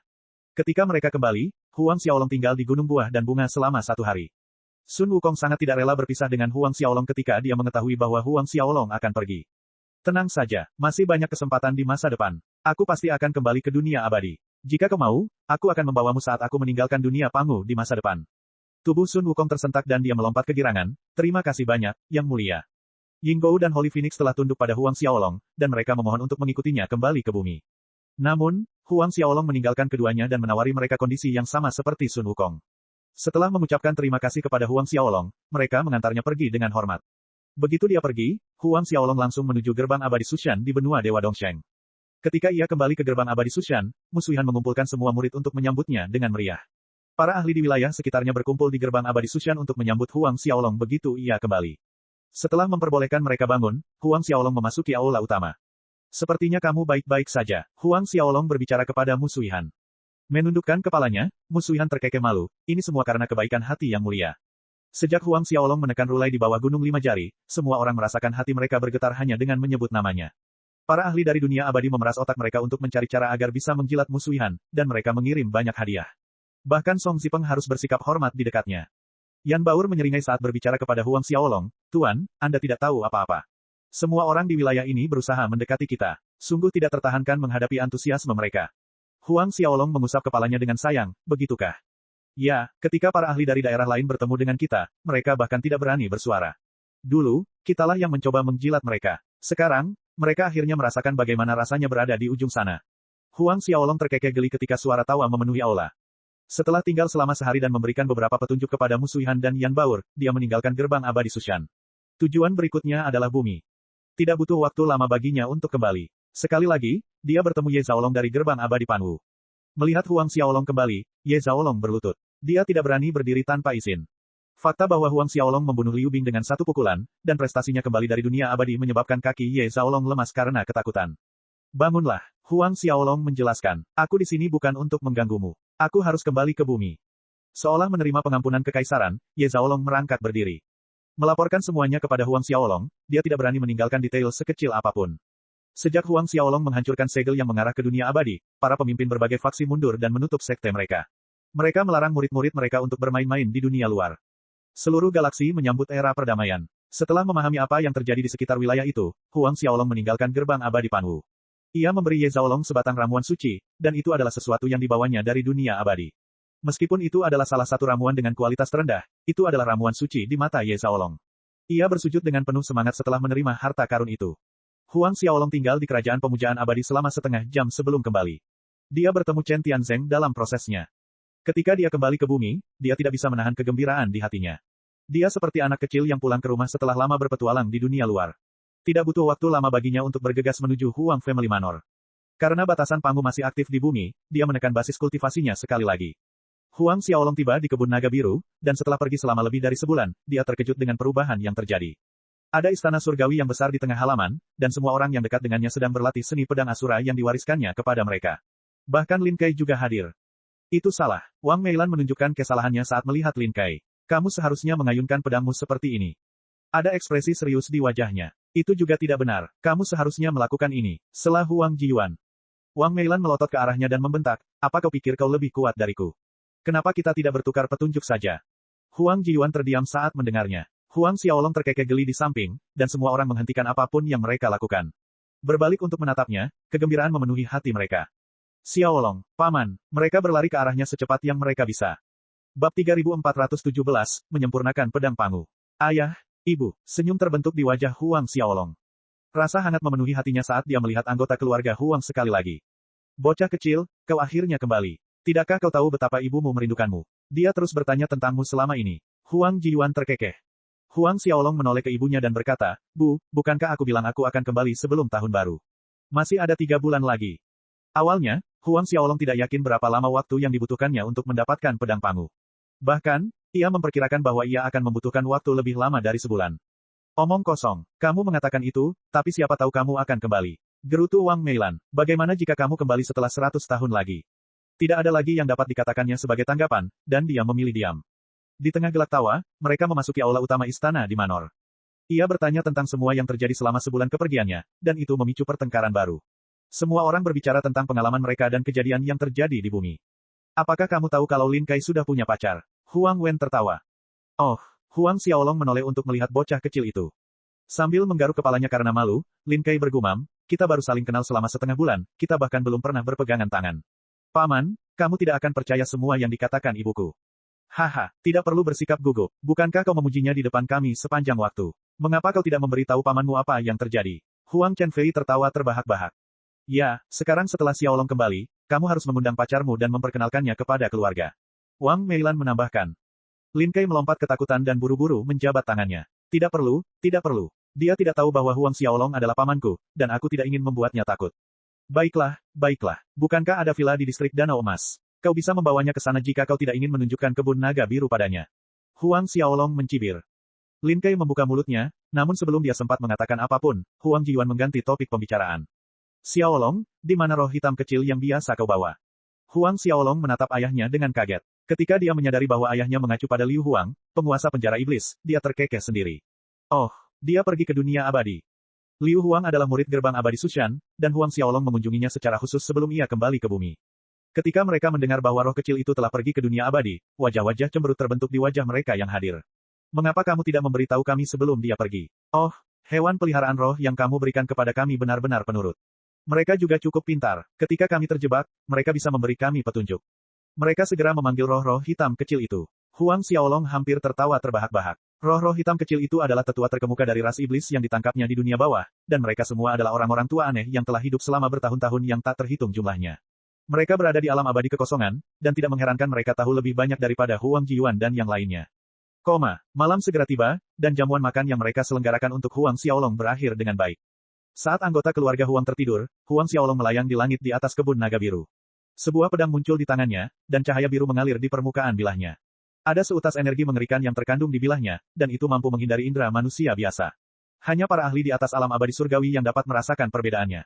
Itu adalah pedang Pangu. Sejak Huang Xiaolong tiba di dunia Pangu, dia belum pernah melihat sesuatu yang sekuat pedang Pangu. Saat jiwa daunnya memeriksa setiap inci bilah pedang, dia bisa merasakan niat bertarung yang dimiliki Pangu saat dia membuat pedang itu. Itu adalah pertama kalinya Huang Xiaolong merasakan niat bertarung yang begitu kuat. Hanya keinginan Pangu saja yang bisa membuat makhluk seperti Kaisar Surgawi kebahagiaan ekstrim menjadi malu. Tidak mengherankan jika para ahli seperti petapa penusuk surga tidak mencoba menggunakan pedang Pangu dalam pertempuran melawan leluhur iblis tanpa surga. Dia tidak akan bisa menggunakan sebagian kecil kekuatannya, dan dia mungkin akan dilahap oleh niat bertarung yang ditinggalkan Pangu. Huang Xiaolong duduk perlahan, lalu mulai menyempurnakan pedang Pangu. Saat dia bergegas kembali, dia tidak punya waktu untuk menyempurnakan bilahnya. Malam berlalu tanpa kejadian apapun, dan Huang Xiaolong akhirnya berdiri ketika sinar pertama menyinari daratan. Setelah semalam suntuk, Huang Xiaolong memperoleh pemahaman awal tentang niat bertarung yang ditinggalkan Pangu. Dia tahu bahwa dia membutuhkan beberapa hari lagi untuk menyempurnakan pedang Pangu sepenuhnya. Tentu saja, dia tidak terburu-buru. Dia berencana untuk menemani anggota keluarga Huang, dan dia akan menuju ke daerah rahasia Kunlun setelah beberapa hari. Wang Meilan dan yang lainnya memulai hari mereka, dan dia mengajukan pertanyaan begitu dia masuk ke halaman. Xiaolong, ayahmu dan aku berdiskusi, dan kami berencana pergi ke Hong Kong untuk berlibur. Mengapa keputusannya tiba-tiba? Tanya Huang Xiaolong. Huang Jiyuan mulai menjelaskan, ini bukan keputusan yang tiba-tiba. Keluarga ibumu masih tinggal di Hong Kong, dan kami berencana untuk mengunjungi mereka. Lagi pula, kami belum pernah ke sana sebelumnya. Ibumu berencana untuk pergi setelah tahun baru, tetapi karena kamu sudah kembali, kita harus mengambil kesempatan untuk pergi sekarang. Bagaimana menurutmu tentang rencana kita? Huang Jiyuan melanjutkan, namun, jika kamu sibuk, kita bisa pergi setelah tahun baru. Huang Xiaolong terkekeh. Tidak apa-apa, aku tidak punya kegiatan apapun saat ini, dan kita harus segera menentukan hari. Aku juga ingin jalan-jalan di Hong Kong. Dulu, Huang Xiaolong tidak bisa pergi ke Hong Kong. Sekarang setelah dia kembali, dia ingin benar-benar menikmati tur kota besar. Sejak kecil, ia memang sudah tertarik dengan Hong Kong. Lagi pula, film-film Hong Kong adalah favoritnya. Lagi pula, pergi ke Hong Kong untuk berlibur tidak akan mempengaruhi penyempurnaan pedang Pangunya. Bagaimana kalau kita naik pesawat sore saja? Wang Meilan menyeringai. Kamu harus menelepon Yuhan dan memintanya untuk mengikuti kita. Dia sekarang ada di Zhang Family Manor, dan tidak akan butuh waktu lama baginya untuk datang. Baiklah, Huang Xiaolong mengangguk. Sudah lama sejak terakhir kali dia melihatnya, dan sejujurnya, dia merindukannya. Zhang Yuhan membalas hampir seketika dan berkata bahwa dia akan segera datang. Beberapa jam kemudian, dia tiba. Menatap Huang Xiaolong dengan mata penuh kasih, dia cemberut, kapan kamu kembali? Tadi malam, sudah larut malam, dan aku tidak ingin mengganggumu. Senyum hangat terbentuk di wajah Huang Xiaolong dan Zhang Yuhan terkikik senang. Melompat ke pelukan Huang Xiaolong, mereka berdua berjalan di sekitar rumah besar itu. Saat mereka berpelukan, Huang Xiaolong bisa mendengar detak jantungnya yang berdebar kencang.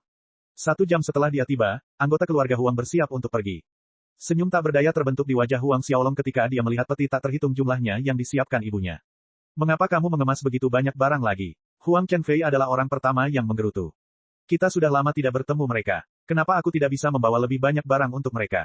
Huang Chenfei menatapnya dengan terdiam, dan dia tahu bahwa dia tidak akan pernah bisa memenangkan hati ibunya dalam pertarungan kata-kata. Bab 3418, kita bisa pergi. Butuh waktu lebih dari 1 jam bagi mereka untuk tiba di Hong Kong. Saat mereka mendarat, waktu sudah menunjukkan pukul 5 sore. Beberapa mobil sudah menunggu untuk menjemput mereka saat mereka tiba. Konvoi itu terdiri dari 4 mobil Audi berwarna hitam legam, dan masing-masing mobil itu sama mahalnya dengan mobil BMW yang dibeli Huang Xiaolong untuk anggota keluarga Huang. Zhang Yuhan berbisik di telinga Huang Xiaolong, sepertinya keluarga dari pihak ibumu baik-baik saja di sini. Memang, mereka pasti cukup kaya jika mereka dapat mengirim 4 mobil yang masing-masing bernilai 100.000 batu roh kelas rendah. Mereka tidak akan pernah dapat melakukan hal seperti itu jika mereka adalah keluarga kecil. Huang Xiaolong mengangguk pelan. Mereka sudah lama tidak berhubungan, dan dari apa yang ia ingat, tidak ada seorang pun dari pihak ibu yang datang berkunjung. Wang Meilan mungkin berasal dari keluarga kaya, dan mereka membenci Huang Jiyuan karena menjadi anggota keluarga cabang. Karena itu, mereka tidak pernah repot-repot berkunjung. Itulah juga alasan mengapa Huang Xiaolong belum pernah melihat mereka sebelumnya. Hari ini, keluarga Wang mungkin mengirimkan mobil untuk menjemput mereka sebagai formalitas. Lagi pula, kedua keluarga itu tidak punya ikatan apapun. Tentu saja, mereka tidak tahu betapa mengerikannya latar belakang Wang Meilan. Jika mereka tahu bahwa dia adalah ibu Huang Xiaolong, seluruh keluarga akan hadir di bandara. Huang Xiaolong tidak menjelaskan seluk-beluknya kepada Zhang Yuhan. Sebaliknya, dia terkekeh, kamu melakukannya dengan cukup baik untuk dirimu sendiri. Patriark Zhang, tidak seorang pun di keluarga Zhang akan berani menentang perintahmu. Status Zhang Yuhan dalam keluarga tidak tergoyahkan karena hubungannya dengan Huang Xiaolong. Kau selalu menindasku. Zhang Yuhan cemberut. Kau orang terkuat di dunia, seorang patriark sepertiku tidak ada apa-apanya di hadapanmu. Meskipun dia mengeluh, perasaan manis tetap ada di hatinya. Mobil-mobil melaju di sepanjang jalan, dan Zhang Yuhan melihat kota yang makmur di luar. Ada banyak sekali makanan yang bisa dimakan di Hong Kong, dan panekuk mereka adalah yang terbaik. Oh, ada juga es krim. Huang Xiaolong menatapnya dengan terdiam tertegun. Apakah kamu pernah ke sini sebelumnya? Senyum kecil yang bahagia terbentuk di wajahnya saat dia menyadari bahwa dia memiliki lebih banyak pengalaman daripada Huang Xiaolong dalam beberapa hal. Tentu saja. Hahaha, kenapa kamu tidak mengajakku berkeliling nanti? Tawa kecil yang manis keluar dari bibirnya. Baiklah, dengan mempertimbangkan bantuan pahlawan besar Huang, patriark keluarga Zhang yang lemah akan membawamu berkeliling. Huang Xiaolong tertawa senang sebagai tanggapan. Mereka berdua seolah kembali ke masa muda mereka, saat semuanya berjalan baik-baik saja. 1 jam kemudian, mobil tiba di salah satu rumah mewah tepi laut di bagian selatan kota. Meskipun rumah bangsawan itu besar, luasnya hanya 1/10 dari luas kebun naga biru. Namun, Hong Kong adalah kota dengan lahan yang terbatas. Dengan demikian, harga rumah bangsawan seperti itu pasti sangat tinggi. Orang yang menerima keluarga Huang adalah seorang pengurus rumah tangga setengah baya, dan dia sangat sopan. Dia berbicara kepada Wang Meilan, apakah Anda nona muda Meilan? Tuan tua sedang menjamu tamu di rumah, dan dia mengatur agar saya membawa Anda ke tempat tinggal Anda. Setelah dia selesai, saya akan membawa Anda untuk menemuinya. Tuan tua itu adalah kakak laki-laki Wang Meilan, dan Huang Xiaolong mengerutkan kening ketika mendengar apa yang dikatakannya. Menjamu tamu. Mereka datang jauh-jauh dari daratan, dan pihak lain memilih untuk menyapa beberapa tamu lain ketika dia tahu mereka akan datang. Tidak, bahkan tidak ada satupun anggota keluarga yang datang untuk menyambut mereka. Itu agak berlebihan. Jelas mereka sama sekali tidak peduli dengan keluarga mereka. Tidak apa-apa, kita akan ke sana saat kakakku sudah bebas. Wang Meilan tidak terlalu terpengaruh, dan dia menampik kenyataan itu. Nona muda Meilan, silakan. Dia membawa semua orang masuk ke dalam istana. Bagaimana keadaan orang tuaku sekarang? Tanya Wang Meilan. Patriark tua dan istrinya telah mengasingkan diri selama ini. Mereka sudah lama tidak keluar, dan mereka mencoba menerobos ke alam jiwa baru lahir. Pria parubaya itu tertawa, sekarang, tuan tua yang membuat keputusan dalam keluarga. Kegembiraan memenuhi hati Wang Meilan. Bukankah itu berarti orang tuaku akan segera memasuki alam jiwa baru lahir? Ya, saat Wang Meilan berbicara kepada pengurus, Huang Xiaolong menyadari bahwa mereka semakin menjauh dari rumah utama. Huang Jiyuan dan yang lainnya juga memperhatikan, dan kerutan muncul di wajah mereka. Melihat ekspresi wajah mereka, pengurus itu menjelaskan, kami tidak punya banyak kamar di kediaman ini, dan nona muda Sisi punya banyak teman yang akan menginap di sini saat mereka berkunjung. Hanya ada 2 kamar tamu di bagian timur kediaman ini, dan saya harus minta maaf sebelumnya. 2 kamar tamu di bagian timur kediaman. Huang Chenfei menjadi marah. Kau menyediakan 2 kamar untuk kami berdelapan. Terlebih lagi, mereka dikirim ke kamar-kamar di sudut kediaman. Jelas bahwa anggota keluarga Wang tidak terlalu peduli dengan keluarga Wang Meilan. Mereka bahkan berpikir untuk memasukkan Wang Meilan, Huang Wen, dan Zhang Yuhan ke dalam satu ruangan sambil meninggalkan ruangan lain untuk kelima pria itu. Huang Chenfei mungkin gegabah, tetapi Wang Jiyuan yang biasanya tenang pun marah. Tidak peduli apapun, dia dianggap sebagai menantu keluarga Wang. Siapa yang mengira bahwa mereka akan menghinanya setelah dia datang jauh-jauh untuk mengunjungi mereka? Penjaga itu mengerutkan kening ketika ditanya oleh Huang Chenfei. Ini perintah dari tuan tua. Jika Anda keberatan, sampaikan saat Anda bertemu dengannya. Huang Chenfei berteriak, kita pergi. Kita tidak akan punya tempat tinggal, memangnya mereka pikir mereka siapa? Mereka hanya keluarga Wang. Kita tidak akan mengemis sesuatu kepada mereka. Wang Meilan terkejut, tetapi dia tidak tahu harus membela pihak mana. Sisi, apakah mereka ini saudaramu? Mengapa mereka membuat masalah di sini? Tiba-tiba salah seorang wanita yang berjalan ke arah mereka berbicara. Wang Sisi menoleh ke penjaga dan bertanya, penjaga Cendong, apa yang terjadi? Menjelaskan situasi dengan tergesa-gesa, para wanita itu tidak bisa menahan diri untuk tidak mencibir, tidak heran mereka bertingkah seperti orang barbar. Mereka dari daratan, apakah mereka pikir ada orang yang bisa tinggal di Wang Family Manor? Baguslah mereka punya 2 kamar tamu. Kenapa mereka menggerutu? Wang Sisi menoleh ke Huang Xiaolong dan membentak, jika bukan karena ayahku bersedia mengakui kalian sebagai saudara kami, apakah menurutmu kami akan mengirim orang untuk menjemputmu di bandara? Kau boleh pergi jika kau mau. Tidak ada yang akan menghentikanmu. Ayahnya adalah orang yang oleh pengurus disebut sebagai majikan lama mereka, Wang Kuyang. Bab 3419, iri pada Wang Kuyang. Bab 3419, iri pada Wang Kuyang. Khawatir mereka tidak mengenalinya, Wang Sisi melanjutkan, oh, saya lupa memperkenalkan diri. Ayah saya adalah Wang Kuyang, dan dia adalah kepala keluarga Wang saat ini. Ekspresi Wang Meilan akhirnya berubah ketika dia mendengar nada sombong keponakannya. Apakah kau benar-benar berpikir bahwa kami ingin tinggal di gubuk bobrok milikmu ini? Huang Chenfei meraung marah, tempat yang kita tinggali beberapa ribu kali lebih baik dari ini. Kita pergi, bentak Huang Chenfei. Wang Meilan menatap Huang Xiaolong, dan dia mengangguk sedikit. Akhirnya, Wang Meilan memilih untuk menyerah. Para anggota keluarga Huang berjalan menuju pintu masuk keluarga Wang.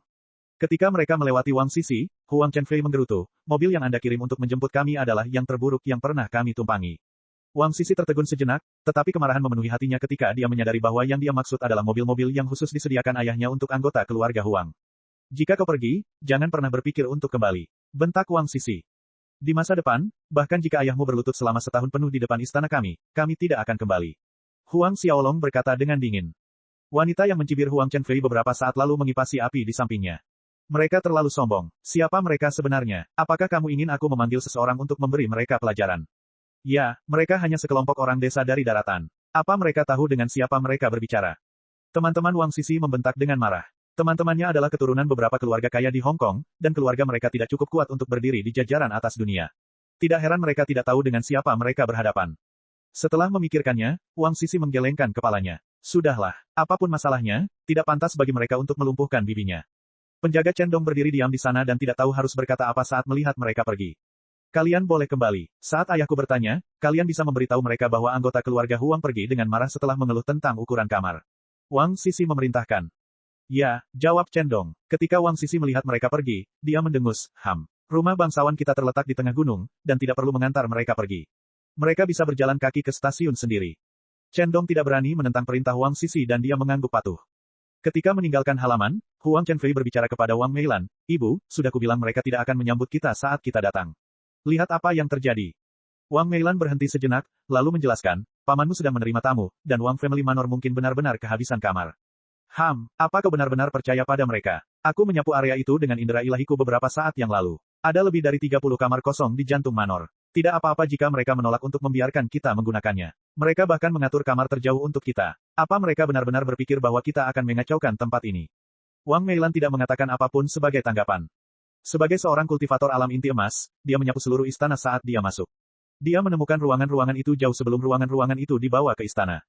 Kudengar Hotel Silai cukup bagus. Aku akan meminta seseorang untuk menyiapkan 2 kamar suite presidensial untuk kita sekarang. Huang Xiaolong menyela. Hotel Silai adalah salah satu jaringan hotel paling terkenal di dunia. Mereka punya cabang di seluruh dunia.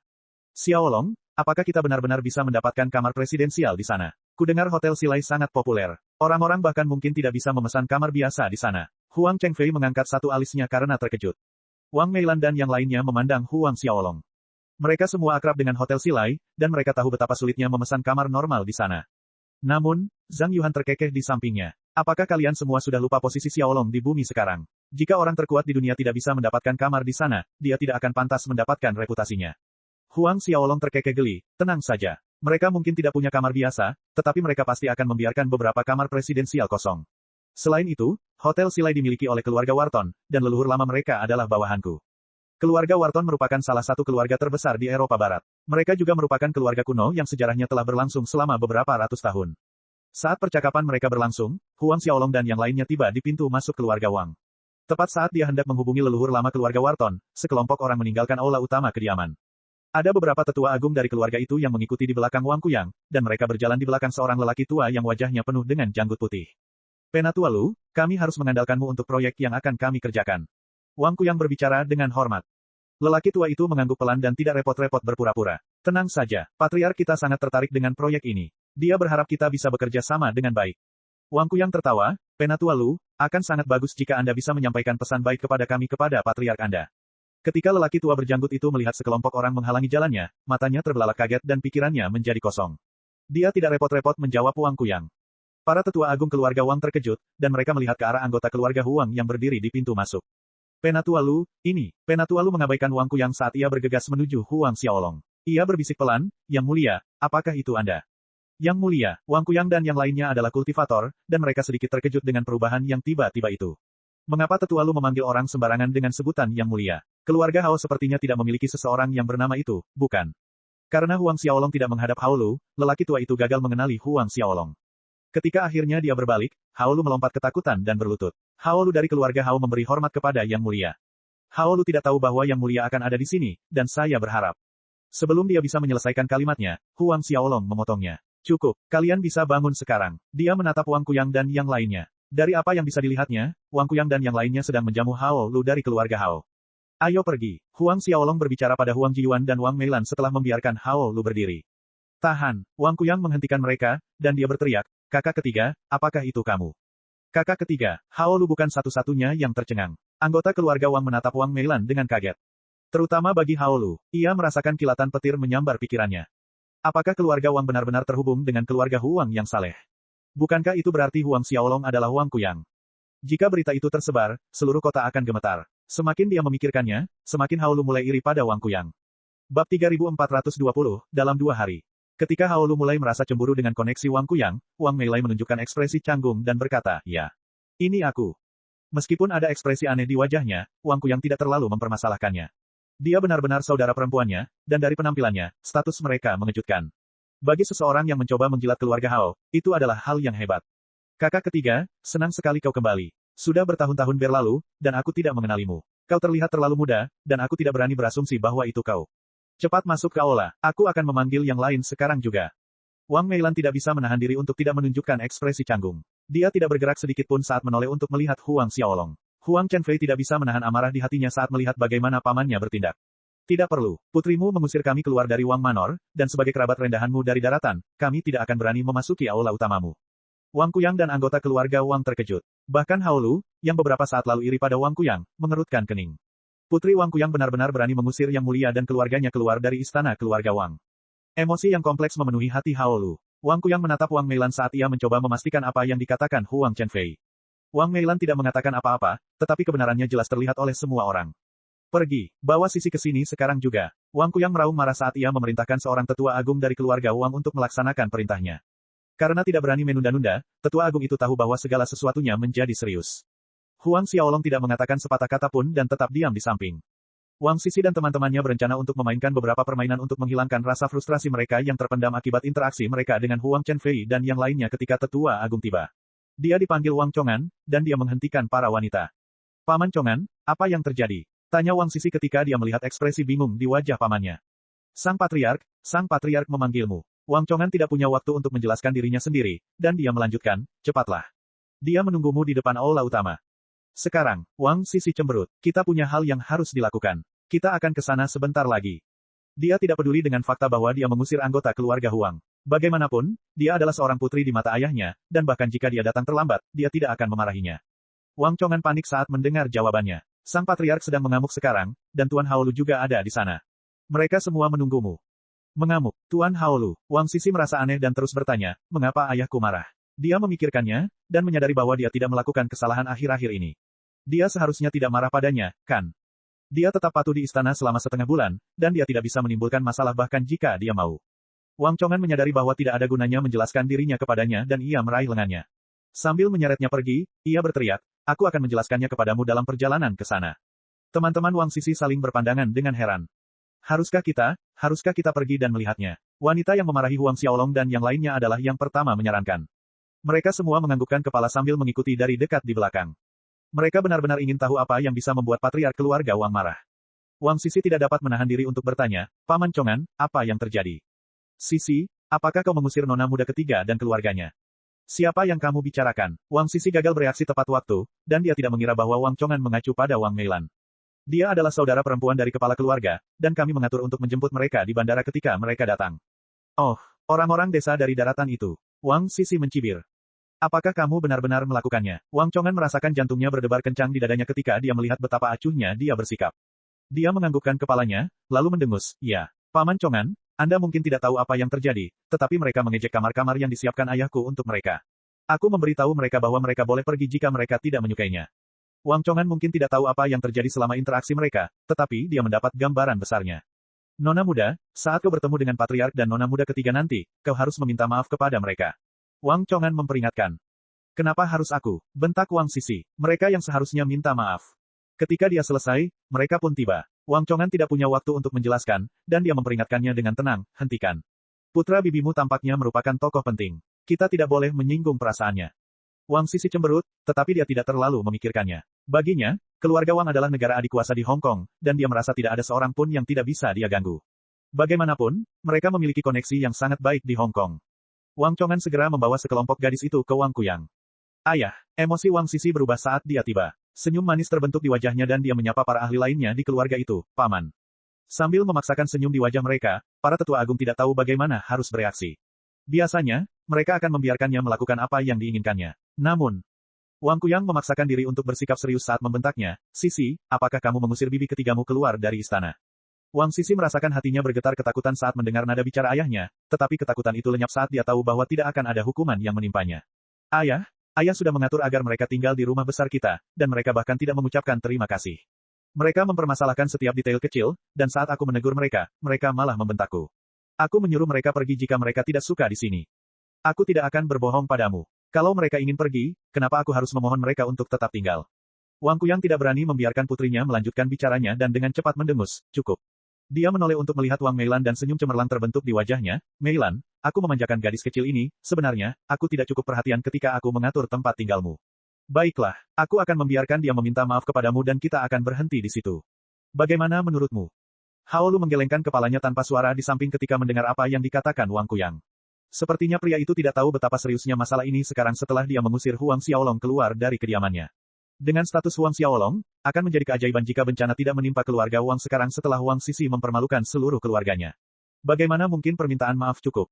Ketika dia mengetahui bahwa keluarga Wang mengharapkan Huang Xiaolong untuk tinggal sekamar dengan orang lain, dia tahu bahwa segalanya pada dasarnya sudah berakhir bagi keluarga Wang. Wang Kuyang jelas-jelas meremehkan Huang Xiaolong. Lebih parahnya lagi, dia menghina keluarga Huang Xiaolong. Wang Meilan belum mengatakan apapun ketika Wang Sisi berteriak marah, omong kosong. Kenapa aku harus minta maaf? Mereka pikir mereka siapa? Begitu dia berbicara, dia berbalik untuk pergi.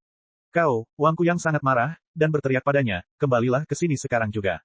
Mengabaikannya, Wang Sisi terus berjalan pergi. Meskipun wajahnya berubah menjadi hijau karena marah, Wang Kuyang menoleh ke Wang Meilan dan yang lainnya dan menjelaskan, Meilan, kamu harus memaafkan anak ini. Ketika amarahnya mereda dalam 2 hari, aku akan membuatnya meminta maaf. 2 hari, Huang Xiaolong yang tetap diam selama ini akhirnya angkat bicara, tidak perlu minta maaf. Kami pergi. Begitu dia berbicara, dia meninggalkan Wang Family Manor. Cek. Rakan-rakan kultivator sekalian, sebelum retret, sila terus berkultivasi untuk jurus subscribe, like, share dan komentar agar sekte novel Sadim terus berkembang pesat.